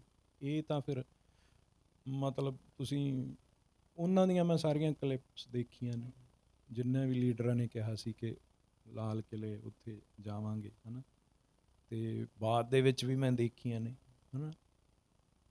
ਹੁਣ ਤੁਸੀਂ ਕਿਸੇ ਬੰਦੇ ਦੇ ਸਿਰ ਭਾਂਡਾ ਭੰਨਦੇ ਹੋ, ਤੁਸੀਂ ਇਹ ਕਹਿ ਦਿਓ ਕਿ ਇਹ ਸਾਜ਼ਿਸ਼ ਦੇ ਅਧੀਨ ਆ, ਇਸ ਗੱਲ ਦਾ ਕੋਈ ਸਬੂਤ ਨਹੀਂ ਹੁੰਦਾ, ਹੈ ਨਾ। ਸਬੂਤ ਕੱਢੋ ਕਿੱਥੇ ਆ, ਹੈ ਨਾ। ਜਿੱਦਾਂ ਪਹਿਲਾਂ ਇਹ ਗੱਲ ਕਹੀ ਜਾਂਦੀ ਹੈ ਕਿ ਦੀਪ ਸਿੱਧੂ RSS ਦਾ ਜਾਂ BJP ਦਾ ਬੰਦਾ, ਉਹਦੇ ਖਾਤਰ ਤੁਸੀਂ ਸਨੀ ਦਿਓਲ ਨਾਲ ਫੋਟੋਆਂ ਦਿਖਾ ਦਿੰਦੇ ਹੋ ਜਾਂ ਮੋਦੀ ਅਮਿਤ ਸ਼ਾਹ ਨਾਲ। ਉਹ ਤਾਂ ਮੈਨੂੰ ਵੀ ਪਤਾ, ਜਿਸ ਦਿਨ ਦੀਪ ਗਿਆ ਮੈਨੂੰ ਪਤਾ ਸਨੀ ਦੀਆਂ ਵੋਟਾਂ ਖਾਤਰ ਮੁਲਾਕਾਤ ਕਰਨ ਗਏ ਸੀ, ਉਦੋਂ ਉਹ ਦੀਪ ਸਿੱਧੂ ਨਹੀਂ ਸੀ, ਉਹ ਕਿਹੜਾ ਮੋਰਚੇ ਤੋਂ ਥੋੜ੍ਹੀ ਗਿਆ ਸੀ। ਗੱਲ ਤਾਂ ਇਹ ਨਾ ਕਿ ਜਿਸ ਦਿਨ ਉਹ ਉਹਨਾਂ ਨੂੰ ਛੱਡਿਆ ਆ ਉਦੋਂ ਬਾਅਦ ਉਹਨੇ ਕੀ ਕੀਤਾ, ਉਹੀ ਗੱਲ ਆ। ਇਹ ਸਾਜ਼ਿਸ਼, ਇਹ ਤਾਂ ਇੱਕ ਦੂਜੇ 'ਤੇ ਮਤਲਬ ਇਹ ਤਾਂ ਬਲੇਮ ਗੇਮ ਆ, ਹੈ ਨਾ। ਮੈਂ ਨਹੀਂ ਇਸ ਗੱਲ ਦੇ ਵਿੱਚ ਨਹੀਂ ਪੈਂਦਾ। ਮੈਂ ਤਾਂ ਇੱਕੋ ਹੀ ਗੱਲ ਜਾਣਦਾ ਕਿ ਮੈਨੂੰ ਪਤਾ ਕਿ ਸਾਜ਼ਿਸ਼ ਨਹੀਂ ਸੀ, ਤਾਂ ਹੀ ਅਸੀਂ ਖੜ੍ਹੇ ਹਾਂ। ਜਿੱਦਾਂ ਸਾਨੂੰ ਪਤਾ ਲੱਗ ਗਿਆ ਕਿ ਇਹ ਸਾਜ਼ਿਸ਼ ਆ, ਸ਼ਾਇਦ ਸਭ ਤੋਂ ਵਿਰੋਧੀਆਂ 'ਚ ਸਭ ਤੋਂ ਮੂਹਰੇ ਅਸੀਂ ਹੋਈਏ, ਕਿਉਂਕਿ ਸਾਡੀ ਕੀ ਪ੍ਰਾਪਤੀ, ਅਸੀਂ ਕੀ ਪ੍ਰਾਪਤੀ ਲੈਣੀ ਹੈ ਇਹਦੇ ਕੋਲੇ, ਤੁਹਾਨੂੰ ਪਤਾ ਹੀ ਹੈ। ਆਫ ਦੀ ਰਿਕਾਰਡ ਵੀ ਆਪਾਂ ਜਿਹੜੀਆਂ ਗੱਲਾਂ ਕੀਤੀਆਂ, ਹਾਂਜੀ, ਸਾਨੂੰ ਕੋਈ ਲਾਲਚ ਥੋੜ੍ਹੀ ਹੈ ਕਿਸੇ ਦਾ। ਸਾਨੂੰ ਜੋ ਸੱਚ ਲੱਗ ਰਿਹਾ ਅਸੀਂ ਉਹਨਾਂ ਦੇ ਨਾਲ ਖੜ੍ਹੇ ਹਾਂ। ਮੈਂ ਜਿਹੜੇ ਬੰਦੇ ਮੈਨੂੰ ਸਹੀ ਲੱਗ ਰਿਹਾ ਮੈਂ ਉਹਨਾਂ ਦੇ ਨਾਲ ਖੜ੍ਹਾਂ, ਔਰ ਜਿੰਨਾ ਚਿਰ ਉਹ ਮੈਨੂੰ ਸਹੀ ਲੱਗਣਗੇ ਉਹਨਾਂ ਚਿਰ ਮੈਂ ਉਹਨਾਂ ਦੇ ਨਾਲ ਖੜੂੰਗਾ। ਜਿੱਦੇ ਉਹ ਨਹੀਂ ਲੱਗਣਗੇ ਮੈਂ ਨਹੀਂ ਖੜੂੰਗਾ, ਕਿਉਂਕਿ ਮੇਰੇ ਅਸੂਲ ਨੇ, ਔਰ ਉਹਨਾਂ ਦੀ ਮੈਂ ਤਿਲਾਂਜਲੀ ਨਹੀਂ ਦਿੰਦਾ ਕਦੇ ਵੀ, ਉਹਨਾਂ ਨੂੰ ਕੁਰਬਾਨ ਨਹੀਂ ਕਰਦਾ। 2015 ਦੇ ਵਿੱਚ ਸ਼੍ਰੀ ਗੁਰੂ ਗ੍ਰੰਥ ਸਾਹਿਬ ਜੀ ਦੀ ਬੇਅਦਬੀ ਹੁੰਦੀ ਹੈ, ਚੱਕਿਆ ਜਾਂਦਾ, ਅਤੇ ਗੁਰੂ ਸਾਹਿਬ ਦੇ ਲੈ ਜਾਣ ਤੋਂ ਬਾਅਦ ਪ੍ਰੇਮੀਆਂ ਵੱਲੋਂ ਇਹ ਵੀ ਪੋਸਟਰ ਲਾਏ ਜਾਂਦੇ ਨੇ ਵੀ ਅਸੀਂ ਲੈ ਗਏ ਹਾਂ ਜੀ, ਜੋ ਤੁਸੀਂ ਜੋ ਕਰਨਾ ਹੈ ਕਰ ਲਓ। ਅਤੇ ਉੱਥੇ ਮੋਰਚਾ ਵੀ ਲੱਗਦਾ, ਗੋਲੀ ਵੀ ਚੱਲਦੀ ਹੈ, ਅਤੇ ਉਸ ਤੋਂ ਬਾਅਦ ਕੈਪਟਨ ਸਾਹਿਬ ਗੁਟਕਾ ਫੜ ਕੇ ਹੱਥ 'ਚ ਵਾਅਦਾ ਕਰਦੇ ਨੇ ਦਮਦਮਾ ਸਾਹਿਬ ਵੱਲ ਨੂੰ ਹੱਥ ਕਰਕੇ ਵੀ ਮੈਂ ਨਸ਼ਾ ਮੁਕਤ ਵੀ ਕਰੂੰਗਾ। ਅਤੇ ਉਦੋਂ ਹਜੇ ਮੈਨੂੰ ਲੱਗਦਾ ਵੀ ਇਨਵੈਸਟੀਗੇਸ਼ਨ ਹੋਈ ਵੀ ਨਹੀਂ ਸੀ, ਪਰ ਉਹ ਇਹ ਗੱਲ ਕਹਿ ਰਹੇ ਸੀ ਵੀ ਬਾਦਲਾਂ ਨੂੰ ਮੈਂ ਅੰਦਰ ਦਊਂਗਾ, ਉਹਨਾਂ ਨੇ ਇਹ ਕਰਵਾਈ ਹੈ। ਅਤੇ ਹੁਣ ਪਰ ਜਦੋਂ ਉਹ ਇਨਵੈਸਟੀਗੇਸ਼ਨ ਦੀ ਰਿਪੋਰਟ ਉਹਨਾਂ ਨੇ ਦਿੱਤੀ ਹੈ, ਉਹਨੂੰ ਰੱਦ ਕਰ ਦਿੱਤਾ ਗਿਆ। ਇਹਦੇ ਬਾਰੇ ਕੀ ਕਹੋ? ਇਹ ਤਾਂ ਪਤਾ ਹੀ ਹੈ, ਇਹ ਤਾਂ ਇੱਕ ਰਾਜਨੀਤਿਕ ਗੇਮ ਆ। ਇਹ ਤਾਂ ਉਹੀ ਹੈ ਨਾ ਵੀ ਚੋਰ ਹਿੰਦੀ 'ਚ ਕਹਿੰਦੇ ਚੋਰ ਚੋਰ ਮਸੇਰੇ ਭਾਈ।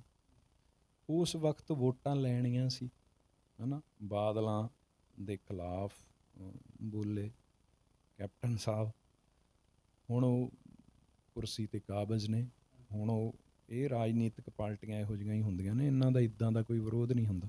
ਇੱਕ ਦੂਜੇ ਦੇ ਆਉਂਦੇ ਜਾਂਦੇ ਵੀ ਹੁੰਦੇ ਆ, ਵਿਆਹ ਸਾਹੇ 'ਤੇ ਵੀ ਇਹਨਾਂ ਦੀਆਂ ਰਿਸ਼ਤੇਦਾਰੀਆਂ ਵੀ ਨੇ। ਇਹ ਸਾਡੇ ਵਰਗਿਆਂ ਨੂੰ ਹੀ ਲੜਾਈ ਰੱਖਦੇ ਨੇ, ਹੈ ਨਾ। ਇਹ ਅਸਲ ਦੇ ਵਿੱਚ ਉਹ ਜਿਹੜਾ ਸਾਰਾ ਕੁਛ ਸੀ ਉਹ ਲੋਕਾਂ ਦੇ ਸਾਹਮਣੇ ਹੀ ਆ। ਕੀ ਸੀਗਾ ਉਹ, ਪ੍ਰੇਮੀਆਂ ਦੇ ਹੱਕ 'ਚ ਕੌਣ ਸੀਗੇ, ਹੈ ਨਾ, ਕਿਹੜੀ ਪਾਰਟੀ ਸੀ, ਕਿਉਂ ਕੀਤਾ ਗਿਆ, ਉਹ ਸਾਰਾ ਕੁਛ ਲੋਕਾਂ ਨੂੰ ਪਤਾ ਹੈ। ਉਹਦਾ ਕੋਈ ਵੀ ਹੱਲ ਆ ਜਿਹੜਾ, ਉਹ ਇਹਨਾਂ ਪਾਰਟੀਆਂ ਦੇ ਹੱਥੋਂ ਨਹੀਂ ਹੋਣਾ, ਨਾ ਕਾਂਗਰਸ ਦੇ ਹੱਥੋਂ ਹੋਵੇ ਨਾ ਅਕਾਲੀਆਂ ਦੇ ਹੱਥੋਂ ਹੋਵੇ। ਉਹਦਾ ਹੱਲ ਆ ਜਿਹੜਾ ਉਹ ਲੋਕਾਂ ਨੂੰ ਹੀ ਕਰਨਾ ਪਊਗਾ। ਲੋਕਾਂ ਨੂੰ ਇਹ ਸੋਚਣਾ ਪਊਗਾ ਕਿ ਈਵਨ ਕਿ ਕਿਉਂਕਿ ਲੋਕਾਂ ਕੋਲੇ ਕੀ ਹੁੰਦਾ, ਵੋਟਾਂ ਹੁੰਦੀਆਂ ਨੇ ਵੱਡੀ ਗੱਲ। ਉਹ ਜਦੋਂ ਹੁਣ ਵੋਟਾਂ ਪੈਣਗੀਆਂ, ਜਦੋਂ ਕਿ ਮੈਂ ਇਹ ਗੱਲ ਕਹੂੰਗਾ ਨਾ, ਤਾਂ ਹੇਠਾਂ ਬਹੁਤ ਸਾਰੇ ਕਮੈਂਟ ਇਹੋ ਜਿਹੇ ਹੋਣਗੇ, ਉਹ ਨਹੀਂ ਨਹੀਂ ਬਾਈ ਇਹ ਤਾਂ ਭੇਡਾਂ ਨੇ, ਐਤਕੀ ਤੁਸੀਂ ਫੇਰ ਦੇਖ ਲਿਓ ਇਹਨਾਂ ਨੇ ਬਾਦਲ ਜਾਂ ਕੈਪਟਨ 'ਚੋਂ ਇੱਕ ਨੂੰ ਜਿਤਾ ਦੇਣਾ। ਇਹ ਮੈਨੂੰ ਪਤਾ ਹੈ, ਅਤੇ ਮੈਂ ਕੋਈ ਇਹੋ ਜਿਹੀ ਗੱਲ ਵੀ ਲਿਖਦਾ ਤਾਂ ਲੋਕ ਹੇਠਾਂ ਹੀ ਨਹੀਂ ਨਹੀਂ ਬਾਈ ਇਹਨਾਂ ਤੋਂ ਕੀ ਉਮੀਦ ਕਰਨੀ ਆ, ਇਹ ਤਾਂ ਬੋਤਲ ਪਊਏ ਪਿੱਛੇ ਵੋਟਾਂ ਵੇਚ ਦਿੰਦੇ ਆ। ਪਰ ਫਿਰ ਵੀ ਸ਼ਕਤੀ ਤਾਂ ਵੋਟ ਹੀ ਹੈ ਨਾ ਇਸ ਉਹਦੇ ਵਿੱਚ। ਤਾਂ ਮੈਨੂੰ ਲੱਗਦਾ ਕਿ ਸਾਡੇ ਲੋਕਾਂ ਨੂੰ ਇਹ ਸਾਰਾ ਕੁਛ ਯਾਦ ਰੱਖਣਾ ਚਾਹੀਦਾ, ਭੁੱਲਣਾ ਨਹੀਂ ਚਾਹੀਦਾ। ਮੈਨੂੰ ਬੜਾ ਦੁੱਖ ਹੋਇਆ ਕਿ ਕਿਸਾਨ ਮੋਰਚੇ 'ਤੇ ਜਿਹੜੇ ਲੋਕ ਗਏ ਆ ਉਹਨਾਂ ਨੂੰ ਇਹ ਗੱਲ ਪਤਾ ਹੈ ਕਿ ਜੇ ਅਕਾਲੀ ਦਲ ਨੇ ਆਪਦਾ ਫਰਜ਼ ਪੂਰਾ ਨਹੀਂ ਕੀਤਾ ਜਾਂ ਕੈਪਟਨ ਨੇ ਨਹੀਂ ਆਪਦਾ ਫਰਜ਼ ਪੂਰਾ ਕੀਤਾ, ਤਾਂ ਕੇਂਦਰ ਸਰਕਾਰ ਨੇ ਇਹ ਕਿਸਾਨ ਜਿਹੜੇ ਕਾਨੂੰਨ ਬਿੱਲ ਇਹਦੇ 'ਤੇ ਉਹਨਾਂ ਦੇ ਖਿਲਾਫ ਅਸੀਂ ਜਾ ਕੇ ਲੜ ਰਹੇ ਹਾਂ। ਪਰ ਜਦੋਂ ਕੈਪਟਨ ਤੇ ਸੁਖਬੀਰ ਬਾਦਲ ਪੰਜਾਬ 'ਚ ਰੈਲੀ ਕਰ ਰਹੇ ਆ ਅਤੇ ਉੱਥੇ ਵੀ ਰਸ਼ ਕਰ ਲਿਆ। ਉਹ ਕੌਣ ਲੋਕ ਨੇ, ਹੈ ਨਾ, ਇਹ ਸਮਝਣਾ ਚਾਹੀਦਾ। ਹੁਣ ਤਾਂ ਸਮਝ ਜੋ ਯਾਰ, ਹੁਣ ਤਾਂ ਸਮਝ ਜੋ ਨਾ, ਹੈ ਨਾ। ਇਹ ਵੱਖਰੀ ਗੱਲ ਆ ਕਿ ਮੇਰੇ ਕੋਲ ਇਹੋ ਜਿਹੀ ਕੋਈ ਪਾਰਟੀ ਨਹੀਂ ਜਿਹੜੀ ਮੈਂ ਤੁਹਾਨੂੰ ਦੱਸ ਸਕਾਂ ਕਿ ਯਾਰ ਅਲਟਰਨੇਟਿਵ ਕੋਈ ਮੈਂ ਕਹਾਂ ਕਿ ਨਹੀਂ ਅਕਾਲੀਆਂ ਨੂੰ ਵੋਟ ਨਾ ਪਾਇਓ ਅਤੇ ਕਾਂਗਰਸ ਨੂੰ ਵੀ ਨਾ ਪਾਇਓ, ਪਰ ਮੇਰੇ ਕੋਲ ਅਲਟਰਨੇਟਿਵ ਹਾਲੇ ਕੁਛ ਨਹੀਂ ਗਾ। ਪਰ ਮੈਨੂੰ ਲੱਗਦਾ ਕਿ ਹੋਣਾ ਚਾਹੀਦਾ, ਹੈ ਨਾ। ਸਾਡੇ ਨੌਜਵਾਨਾਂ ਨੂੰ ਇਸ ਗੱਲ ਬਾਰੇ ਸੋਚਣਾ ਚਾਹੀਦਾ। ਰਾਜਨੀਤੀ ਕਿਹੋ ਜਿਹੀ ਗੱਲ ਆ ਜਿਹਦੇ ਵਿੱਚ ਮਤਲਬ ਇੱਕ ਇਹੋ ਜਿਹਾ ਵਰਤਾਰਾ ਹੈ ਜਿਹਦੇ ਵਿੱਚ ਵੜ ਕੇ ਹੀ ਉਹਨੂੰ ਕੀਤਾ ਜਾ ਸਕਦਾ, ਅਤੇ ਉਹਨੂੰ ਜੋ ਤੁਹਾਨੂੰ ਗੱਲਾਂ ਲੱਗਦੀਆਂ ਨੇ ਉਹਦੇ 'ਚ ਹੋਣਾ ਚਾਹੀਦਾ। ਉਹ ਮੈਂ ਨਹੀਂ ਗਾ, ਮਤਲਬ ਮੇਰਾ ਇਹ ਫੀਲਡ ਨਹੀਂ ਗਾ, ਇਹ ਵੱਖਰੀ ਗੱਲ ਆ, ਕਿਉਂਕਿ ਮੈਨੂੰ ਮੇਰਾ ਫਿਲਮ ਮੇਕਿੰਗ ਫੀਲਡ ਬਹੁਤ ਪਿਆਰਾ ਹੈ ਨਾ, ਅਤੇ ਮੈਂ ਮਸਾਂ ਹਾਸਿਲ ਕੀਤਾ ਇਹ 50 ਸਾਲ ਦੀ ਉਮਰ 'ਚ ਆ ਕੇ। ਅਤੇ ਪਰ ਜਿਨ੍ਹਾਂ ਦੀ ਰਾਜਨੀਤੀ ਜਿਹੜੇ ਲੋਕ ਕਰਨਾ ਚਾਹੁੰਦੇ ਆ, ਤੁਹਾਡੇ ਵਰਗੇ ਜਿਹੜੇ ਨੌਜਵਾਨ ਇਹਦੇ ਵਿੱਚ ਰੁਚੀ ਰੱਖਦੇ ਨੇ, ਉਹਨਾਂ ਨੂੰ ਇੱਕ ਬਦਲ ਸਿਰਜਣਾ ਪਊਗਾ ਆਉਣ ਵਾਲੇ ਟਾਈਮ ਦੇ ਵਿੱਚ। ਅਤੇ ਬਾਕੀ ਤਾਂ ਪਤਾ ਹੀ ਆ ਆਪਾਂ ਨੂੰ, ਜਿਹੜੀ ਰਿਪੋਰਟ ਹੈ ਨਾ ਬਾਈਬਲ ਕਾਂਡ ਬਾਰੇ ਜਾਂ ਬਰਗਾੜੀ ਕਾਂਡ ਬਾਰੇ ਜੋ ਕੁਛ ਹੋਇਆ, ਸਾਰਾ ਕੁਛ ਪਤਾ। ਸਾਡੇ ਭਰਾ ਬਹੁਤ ਸਾਰੇ ਜਿਹੜੇ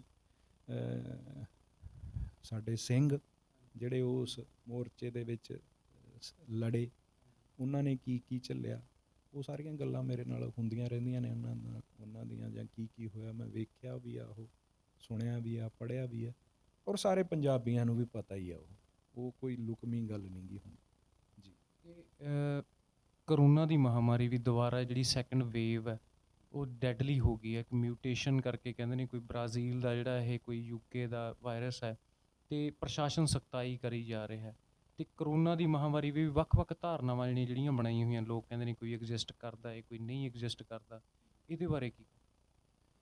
ਇਹਦੇ ਬਾਰੇ ਤਾਂ ਇਹੀ ਆ ਕਿ ਸਭ ਤੋਂ ਮਾੜੀ ਗੱਲ ਇਹ ਆ ਕਿ ਕਰੋਨਾ ਮਾਰੇ ਚਾਹੇ ਨਾ ਮਾਰੇ, ਗਰੀਬੀ ਮਾਰ ਦੂਗੀ। ਬਹੁਤ ਜਨਤਾ ਸਾਡੀ ਉਹ ਪਿਛਲੇ ਵਾਰੀ ਤੁਸੀਂ ਦੇਖਿਆ ਹੀ ਹੋਣਾ, ਅਚਾਨਕ ਲੋਕਡਾਊਨ ਲਾਤਾ ਤਾਂ ਸਾਡੇ ਮਜ਼ਦੂਰ ਭਰਾ ਹਜ਼ਾਰਾਂ ਮੀਲ ਤੁਰ ਕੇ ਗਏ, ਰਾਹ 'ਚ ਮਰ ਗਏ, ਬਿਮਾਰ ਹੋ ਗਏ, ਬੱਚੇ ਬੁੜੇ ਹੈ ਨਾ, ਕੋਈ ਬਿਹਾਰ ਗਿਆ, ਕੋਈ ਯੂਪੀ ਗਿਆ। ਐਤਕੀ ਜਦੋਂ ਇਹ ਸ਼ੁਰੂ ਹੋਇਆ, ਮਜ਼ਦੂਰ ਆਪਣੇ ਆਪ ਹੀ ਚਲੇ ਗਏ ਬਾਹਰ, ਕੰਮ ਬੰਦ ਹੋ ਗਏ। ਉਹ ਕਹਿੰਦੇ सरदार जी अगर बाद में जाएंगे तो फिर चल के जाना पड़ेगा, अभी ट्रेनें खुली हैं, हम निकलते हैं।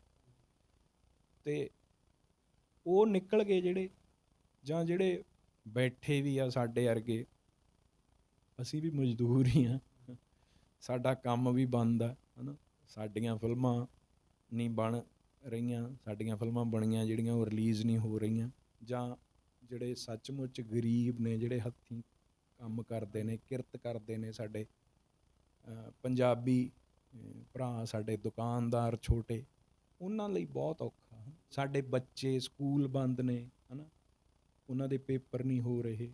ਦੂਜੇ ਪਾਸੇ ਸਾਡੇ ਹੋਰ ਨਿੱਕੇ ਨਿੱਕੇ ਕੰਮ ਨੇ, ਰੈਸਟੋਰੈਂਟ ਜਾਂ ਜਿੰਮ, ਫੈਕਟਰੀਆਂ, ਸਾਰਾ ਕੁਛ ਬੰਦ ਆ। ਔਰ ਸਰਕਾਰ ਕੋਈ ਵੀ ਸਹਾਇਤਾ ਨਹੀਂ ਕਰ ਰਹੀ, ਕੋਈ ਮਦਦ ਨਹੀਂ। ਜਿਹਨੇ ਪੈਸੇ ਲੈਣੇ ਆ ਉਹ ਲੈ ਰਿਹਾ, ਪਰ ਜਿਹਨੇ ਦੇਣੇ ਆ ਉਹ ਹੈ ਨਹੀਂ, ਕੰਮ ਹੈ ਨਹੀਂ ਗਾ। ਹੁਣ ਮੰਨ ਲਓ ਕਿ ਮੇਰੀ ਕੋਈ ਬੈਂਕ ਦੀ ਕਿਸ਼ਤ ਆ, ਉਹ ਮੇਰੇ ਕੋਲ ਹਰ ਮਹੀਨੇ ਆ ਜਾਂਦੀ ਹੈ ਨਾ, ਮੈਨੂੰ 12,000 ਦੀ ਕਿਸ਼ਤ ਆ ਜਾਂਦੀ ਹੈ, ਪਰ 12,000 ਰੁਪਈਆ ਨਹੀਂ ਮੇਰੇ ਕੋਲ ਆਉਂਦਾ ਹੈ ਨਾ। ਕਿਸ਼ਤ ਮੈਨੂੰ ਭਰਨੀ ਪੈਣੀ ਆ, ਮੈਂ ਬੀਮਾ ਕਰਾਇਆ ਆਪਦੀ ਵਾਈਫ ਦਾ, ਮੈਡੀਕਲ ਇੱਕ ਉਹ ਹੈ ਨਾ, ਜਾਂ ਇਸ ਕਰਕੇ ਇਹ ਪ੍ਰੋਬਲਮਾਂ ਬਹੁਤ ਵੱਡੀਆਂ ਨੇ ਜੇ ਸਾਡੀਆਂ ਨੇ। ਜਿਹੜੇ ਸਾਡੇ ਤੋਂ ਵਿਚਾਰੇ ਹੇਠਾਂ ਨੇ, ਮਜ਼ਦੂਰ ਨੇ, ਜਿਹੜੇ ਛੋਟੇ ਛੋਟੇ ਘਰਾਂ 'ਚ ਛੋਟੇ ਛੋਟੇ ਕੰਮ ਰਹਿੰਦੇ ਆ, ਉਹ ਤਾਂ ਵਿਚਾਰੇ ਬਹੁਤ ਔਖੇ ਨੇ। ਇਸ ਕਰਕੇ ਸਰਕਾਰ ਕੁਛ ਨਹੀਂ ਕਰ ਰਹੀ। ਸੈਂਟਰ ਸਰਕਾਰ ਤਾਂ ਵੈਸੇ ਹੀ ਬਹੁਤ ਜ਼ਾਲਮ ਆ ਹੈ ਨਾ, ਸਟੇਟ ਸਰਕਾਰ ਵੀ ਕੋਈ ਸਿਆਣਾ ਕੰਮ ਨਹੀਂ ਕਰ ਰਹੀ। ਐਵੇਂ ਹੀ ਕਦੇ ਸ਼ਨੀਵਾਰ ਰਾਤ ਦਾ ਲੋਕਡਾਊਨ ਲਾਤਾ, ਕਰਫਿਊ ਲਾਤਾ, ਕਿ ਐਤਵਾਰ ਤੜਕੇ ਤੱਕ ਰਹੂਗਾ। ਇਹਦਾ ਕੀ ਮਤਲਬ ਆ? ਠੇਕੇ ਖੁੱਲ੍ਹੇ ਆ, ਸਕੂਲ ਬੰਦ ਹੈ ਨਾ, ਜਿੰਮ ਬੰਦ ਹੈ। ਇਹ ਸਾਰਾ ਕੁਛ ਆ ਜਿਹੜਾ ਬਹੁਤ ਹੀ ਮਤਲਬ ਰੋਲ ਘਚੌਲਾ ਇਹ ਬਹੁਤ ਜ਼ਿਆਦਾ ਹੈ ਨਾ। ਔਰ ਵੈਕਸੀਨ ਆਈ ਆ, ਉਹਦੇ 'ਤੇ ਵੀ ਕੋਈ ਯਕੀਨ ਨਹੀਂ ਗਾ 100% ਹੈ ਨਾ, ਕਿਸੇ ਤਰ੍ਹਾਂ ਦਾ। ਇਹੋ ਜਿਹੇ ਵੇਲੇ ਵਿੱਚ ਮਨੁੱਖ ਹੀ ਮਨੁੱਖ ਦੀ ਸਹਾਇਤਾ ਕਰ ਸਕਦਾ ਹੈ ਨਾ। ਇੱਕ ਹਿਊਮਨ ਬੀਇੰਗ ਦੇ ਤੌਰ 'ਤੇ, ਇੱਕ ਮਨੁੱਖ ਦੇ ਤੌਰ 'ਤੇ ਮੈਂ ਤੁਹਾਡਾ ਹੌਸਲਾ ਅਫਜ਼ਾਈ ਕਰ ਸਕਦਾ ਤੁਹਾਨੂੰ ਵੀ। ਯਾਰ ਕੋਈ ਬਿਮਾਰ ਆ, ਉਹ ਮੈਨੂੰ ਫੋਨ ਕਰਦਾ। ਮੇਰੇ ਦੋਸਤ ਦੀ ਮਦਰ ਦੀ ਪਹਿਲਾਂ ਕਰੋਨਾ ਨਾਲ ਡੈਥ ਹੋ ਗਈ, ਫਿਰ ਉਹਦਾ ਭਰਾ ਕਰੋਨਾ ਪੋਜ਼ੀਟਿਵ ਹੋ ਗਿਆ, ਅੱਜ ਉਹ ਆਪ ਹੋ ਗਿਆ। ਹਾਂ, ਅਤੇ ਉਹ 3 ਹੀ ਜਣੇ ਸੀਗੇ ਘਰੇ, ਅਤੇ ਮੈਨੂੰ ਉਹਦਾ ਫੋਨ ਆਇਆ ਤਾਂ ਮੈਂ ਉਹਨੂੰ ਇੱਕ ਲੰਮਾ ਮੈਸੇਜ ਕੀਤਾ ਕਿ ਯਾਰ ਮੈਂਟਲੀ ਤਕੜੇ ਰਹੋ, ਮਾਨਸਿਕ ਰੂਪ ਦੇ ਵਿੱਚ ਤਕੜੇ ਹੋਣ ਦੇ ਨਾਲ ਹੀ ਤੁਸੀਂ ਬਿਮਾਰੀ ਤੋਂ ਹੈ ਨਾ ਜਿੱਤ ਸਕਦੇ ਹੋ। ਜਿਹੜਾ ਥੋੜ੍ਹਾ ਬਹੁਤ ਚਲੋ ਆਰਥਿਕ ਤੌਰ 'ਤੇ ਵੀ ਮੇਰੇ ਬਹੁਤ ਸਾਰੇ ਇਹੋ ਜਿਹੇ ਦੋਸਤ ਨੇ ਜਿਹੜੇ ਮੇਰੀ ਮਦਦ ਕਰਦੇ ਨੇ, ਪੂਰੀ ਦੁਨੀਆ ਦੇ ਵਿੱਚ ਬੈਠੇ ਉਹ ਮੇਰੀ ਮਦਦ ਕਰਦੇ ਨੇ, ਮੈਨੂੰ ਪੈਸੇ ਭੇਜਦੇ ਨੇ। ਅਤੇ ਕੁਛ ਮੇਰੇ ਦੋਸਤ ਇਹੋ ਜਿਹੇ ਵੀ ਨੇ ਜਿਨ੍ਹਾਂ ਨੂੰ ਮੈਂ ਪੈਸੇ ਭੇਜਦਾ, ਜਿਨ੍ਹਾਂ ਦੀ ਮੈਂ ਮਦਦ ਕਰਦਾ, ਹੈ ਨਾ। ਮੈਨੂੰ ਇਹ ਆ ਕਿ ਜੇ 10 ਰੁਪਈਆਂ ਨਾਲ ਕਿਸੇ ਨੇ ਮੈਨੂੰ ਭੇਜੇ ਤਾਂ ਚਲੋ 3 ਰੁਪਈਏ ਮੈਂ ਹੇਠਾਂ ਦੇ ਦਿਆਂ, ਮੈਂ 7 ਨਾਲ ਸਾਰ ਲਵਾਂਗਾ। ਮੇਰੇ ਜਿਹੜੇ ਦੂਜੇ ਆ, ਇਹ ਮੇਰਾ ਸੁਭਾਅ ਆ ਇੱਦਾਂ ਦਾ, ਜਿਹੜੇ ਸੁਣ ਰਹੇ ਆ ਉਹਨਾਂ ਨੂੰ ਪਤਾ ਵੀ ਹੈ ਇਹ, ਕਿ ਮੈਨੂੰ ਲੱਗਦਾ ਹੈ ਕਿ ਮਨੁੱਖਤਾ ਦੇ ਸਿਰ 'ਤੇ ਹੀ, ਮੈਂ ਪਰਸੋਂ ਚੌਥੇ ਸਟੇਟਸ ਵੀ ਪਾਇਆ ਸੀ ਕਿ ਬੁਰੇ ਦਿਨ ਨੇ, ਸਰਕਾਰਾਂ ਬੁਰੀਆਂ ਨੇ, ਅਤੇ ਇਸ ਵਕਤ ਚੰਗਿਆਈ ਦਾ ਕਵਚ ਆ ਜਿਹੜਾ ਉਹੀ ਤੁਹਾਨੂੰ ਬੁਰਾਈ ਦੇ ਵਿੱਚੋਂ ਕੱਢ ਸਕਦਾ, ਜਿੱਤ ਸਕਦਾ, ਅਤੇ ਭਾਈਚਾਰਾ ਬਣਾ ਕੇ ਤੁਹਾਨੂੰ ਰੱਖਣਾ ਚਾਹੀਦਾ। ਐਵੇਂ ਅਸੀਂ ਲੜੀ ਜਾਂਦੇ ਇੱਕ ਦੂਜੇ ਨਾਲ।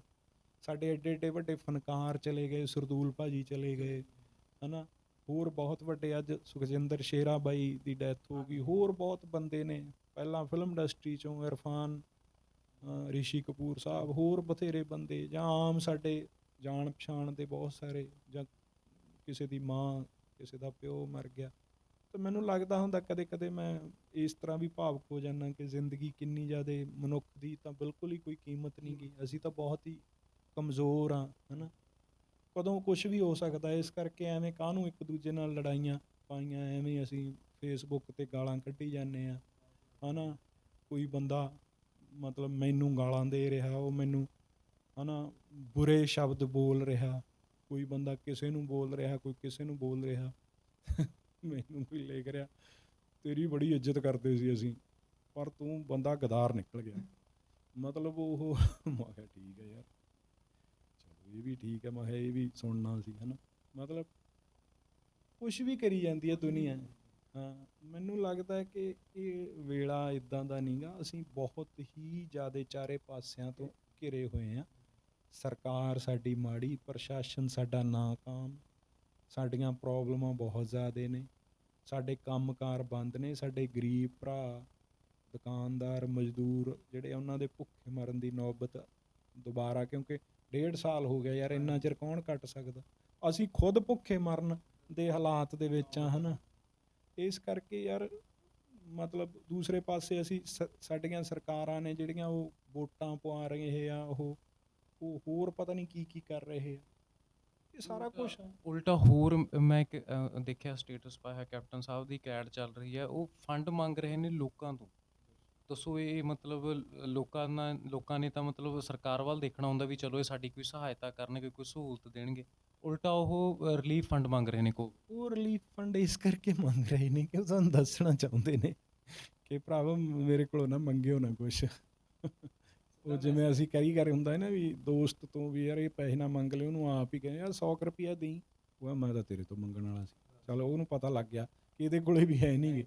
ਉਹ ਸਰਕਾਰਾਂ ਤਾਂ ਸਾਡੇ ਨਾਲ ਮਜ਼ਾਕ ਕਰਦੀਆਂ ਨੇ, ਅਤੇ ਸਰਕਾਰਾਂ 'ਤੇ ਸਾਨੂੰ ਆਸ ਵੀ ਨਹੀਂ ਰੱਖਣੀ ਚਾਹੀਦੀ। ਪਰਮਾਤਮਾ ਅੱਗੇ ਅਰਦਾਸ ਕਰਨੀ ਚਾਹੀਦੀ ਹੈ ਕਿ ਸਮਾਂ ਜਿਹੜਾ ਉਹ ਆਉਣ ਵਾਲਾ ਠੀਕ ਹੋਵੇ, ਅਸੀਂ ਇਸ ਬਿਮਾਰੀ ਤੋਂ, ਇਸ ਮਹਾਂਮਾਰੀ ਤੋਂ ਨਿਜਾਤ ਪਾਈਏ। ਅਤੇ ਸਰਬਤ ਦਾ ਭਲਾ ਮੰਗਣਾ ਸਾਡਾ ਫਲਸਫਾ ਹੈ, ਸਾਡੇ ਗੁਰੂਆਂ ਨੇ ਸਾਨੂੰ ਸਿਖਾਇਆ, ਅਸੀਂ ਤਾਂ ਬਸ ਉਹ ਸਰਬਤ ਦਾ ਭਲਾ ਹੀ ਮੰਗ ਸਕਦੇ ਹਾਂ।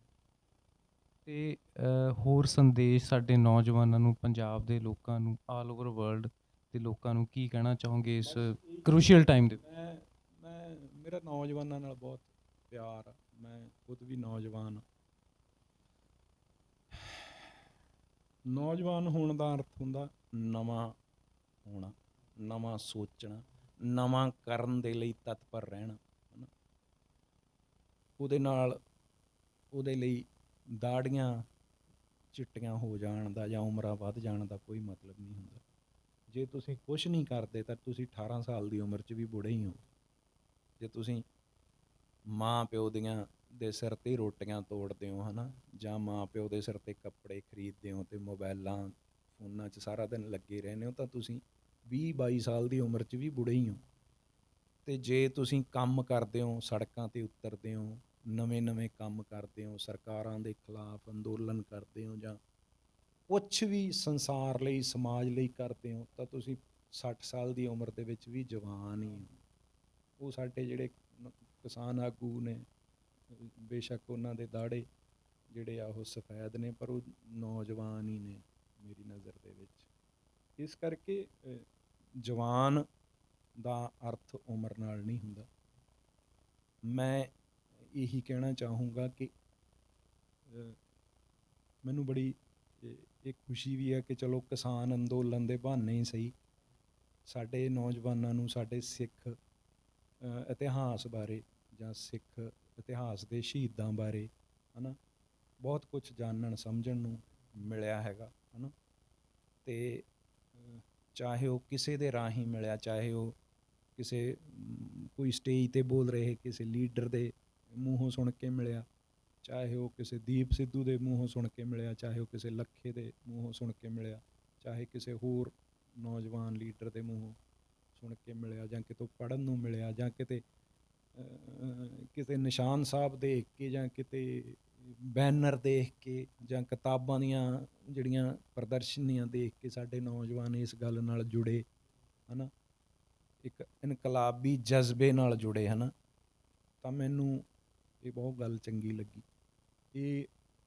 ਇਹ ਇਸ ਮੋਰਚੇ ਦਾ ਸਭ ਤੋਂ ਪੋਜ਼ੀਟਿਵ ਪੱਖ ਆ। ਅਤੇ ਇਸ ਕਰਕੇ ਮੈਂ ਚਾਹੁੰਦਾ ਕਿ ਇਹ ਗੱਲ ਆ ਜਿਹੜੀ, ਇਹ ਜਜ਼ਬਾ ਜਿਹੜਾ ਨਿਰੰਤਰ ਰਹਿਣਾ ਚਾਹੀਦਾ। ਆਉਣ ਵਾਲੇ ਟਾਈਮ ਦੇ ਵਿੱਚ ਪੰਜਾਬ ਦੇ ਵਿੱਚ ਹੋਰ ਬਹੁਤ ਸਾਰੀਆਂ ਚੁਣੌਤੀਆਂ ਹੋਣਗੀਆਂ। ਮੰਨ ਲਓ ਕਾਲੇ ਕਾਨੂੰਨ ਵਾਪਸ ਵੀ ਹੋ ਗਏ, ਫਿਰ ਇਹ ਥੋੜ੍ਹੀ ਹੋ ਗਿਆ ਕਿ ਸਾਡੀਆਂ ਚੁਣੌਤੀਆਂ ਖਤਮ ਹੋ ਗਈਆਂ ਜਾਂ ਸਾਡਾ ਸੰਘਰਸ਼ ਮੁੱਕ ਗਿਆ। ਅਸੀਂ ਆਉਣ ਵਾਲੇ ਟਾਈਮ 'ਚ ਵੀ ਬਹੁਤ ਸਾਰਾ ਸੰਘਰਸ਼ ਕਰਨਾ, ਔਰ ਸਾਡੇ ਨੌਜਵਾਨਾਂ ਨੇ ਹੀ ਕਰਨਾ, ਜਿਹੜੀ ਕਿ ਗੱਲ ਆਪਾਂ ਪਹਿਲਾਂ ਵੀ ਕਰ ਚੁੱਕੇ ਹਾਂ, ਹੈ ਨਾ। ਉਹ ਸੰਘਰਸ਼ ਆ ਜਿਹੜਾ, ਉਹ ਵੋਟਾਂ ਤੋਂ, ਉਹ ਰਾਜਨੀਤਿਕ ਸੱਤਾ ਪ੍ਰਾਪਤੀ ਤੋਂ ਬਹੁਤ ਜ਼ਿਆਦਾ ਵੱਡਾ ਹੈ। ਉਹਦੇ ਲਈ ਤਿਆਰ ਰਹਿਣਾ ਚਾਹੀਦਾ ਸਾਡੇ ਨੌਜਵਾਨਾਂ ਨੂੰ। ਔਰ ਜੋ ਉਹਨਾਂ ਨੇ ਜਜ਼ਬਾ ਦਿਖਾਇਆ, ਉਹ ਉਹਨਾਂ ਦਾ ਜਜ਼ਬਾ ਪੂਰੀ ਦੁਨੀਆ ਦੇ ਵਿੱਚ, ਮੈਨੂੰ ਫੋਨ ਆਉਂਦੇ ਨੇ, ਮੈਨੂੰ ਮੈਸੇਜ ਆਉਂਦੇ ਨੇ, ਮੇਰੀਆਂ ਭੈਣਾਂ, ਮੇਰੀਆਂ ਵੱਡੀਆਂ ਭੈਣਾਂ, ਮੇਰੀਆਂ ਛੋਟੀਆਂ ਭੈਣਾਂ, ਮੇਰੇ ਭਰਾ ਪੂਰੀ ਦੁਨੀਆ 'ਚੋਂ ਮੈਨੂੰ ਫੋਨ ਕਰਦੇ ਨੇ। ਸਾਡੀਆਂ ਬੀਬੀਆਂ ਰੋ ਰੋ ਕੇ ਗੱਲਾਂ ਕਰਦੀਆਂ ਨੇ ਮੇਰੇ ਨਾਲ, ਵੀਰੇ ਐਂ ਹੋ ਗਿਆ, ਵੀਰੇ ਆਹ ਹੋ ਗਿਆ। ਤਾਂ ਮੈਨੂੰ ਬੜਾ ਚੰਗਾ ਲੱਗਦਾ ਕਿ ਚਲੋ ਘੱਟੋ ਘੱਟ ਉਹ ਮੈਨੂੰ ਕੋਈ ਮਾਧਿਅਮ ਤਾਂ ਸਮਝਦੇ ਨੇ ਕਿ ਤੁਹਾਡੇ ਆਉਣ ਤੋਂ ਪਹਿਲਾਂ ਵੀ ਹੁਣ ਬਹੁਤ ਲੰਮਾ ਇੱਕ ਫੋਨ ਆ ਰਿਹਾ ਸੀਗਾ ਮੈਨੂੰ ਅਮਰੀਕਾ ਤੋਂ, ਉਹ ਵੀ ਸਾਡੀ ਇੱਕ ਭੈਣ ਦਾ ਹੀ ਸੀਗਾ। ਅਤੇ ਮੈਂ ਇਹ ਸੋਚਦਾ ਹੁੰਦਾ ਕਿ ਅਸੀਂ ਵਡਭਾਗੇ ਹਾਂ ਕਿ ਜੇ ਕੁਛ ਲੋਕ ਬਾਹਰ ਬੈਠੇ, ਪੂਰੀ ਦੁਨੀਆ 'ਚ ਬੈਠੇ ਪੰਜਾਬੀ ਇਹ ਸੋਚਦੇ ਨੇ ਕਿ ਇਸ ਵਿਸ਼ੇ 'ਤੇ ਅਮਰਦੀਪ ਨਾਲ ਗੱਲ ਕੀਤੀ ਜਾ ਸਕਦੀ ਹੈ। ਅਤੇ ਮੈਂ ਹਮੇਸ਼ਾ ਹੀ ਹਾਜ਼ਰ ਰਹਿਣਾ, ਸੋਸ਼ਲ ਮੀਡੀਆ 'ਤੇ ਵੀ, ਹਰ ਜਗ੍ਹਾ 'ਤੇ ਫ਼ੋਨ ਨੰਬਰ ਮੇਰਾ ਹੈਗਾ, ਉਹ ਮੇਰੇ ਨਾਲ ਕਦੋਂ ਵੀ ਕੋਈ ਵੀ ਗੱਲ ਕਰ ਸਕਦੇ ਨੇ, ਹੈ ਨਾ। ਬਸ ਇਹੀ ਮੈਂ ਕਹਿਣਾ ਕਿ ਪੰਜਾਬ ਦੀ ਚੜ੍ਹਦੀ ਕਲਾ ਲਈ ਅਰਦਾਸ ਵੀ ਕਰੋ ਅਤੇ ਪੰਜਾਬ ਦੀ ਚੜ੍ਹਦੀ ਕਲਾ ਲਈ ਕੰਮ ਵੀ ਕਰੋ। ਧੰਨਵਾਦ ਜੀ ਤੁਹਾਡਾ।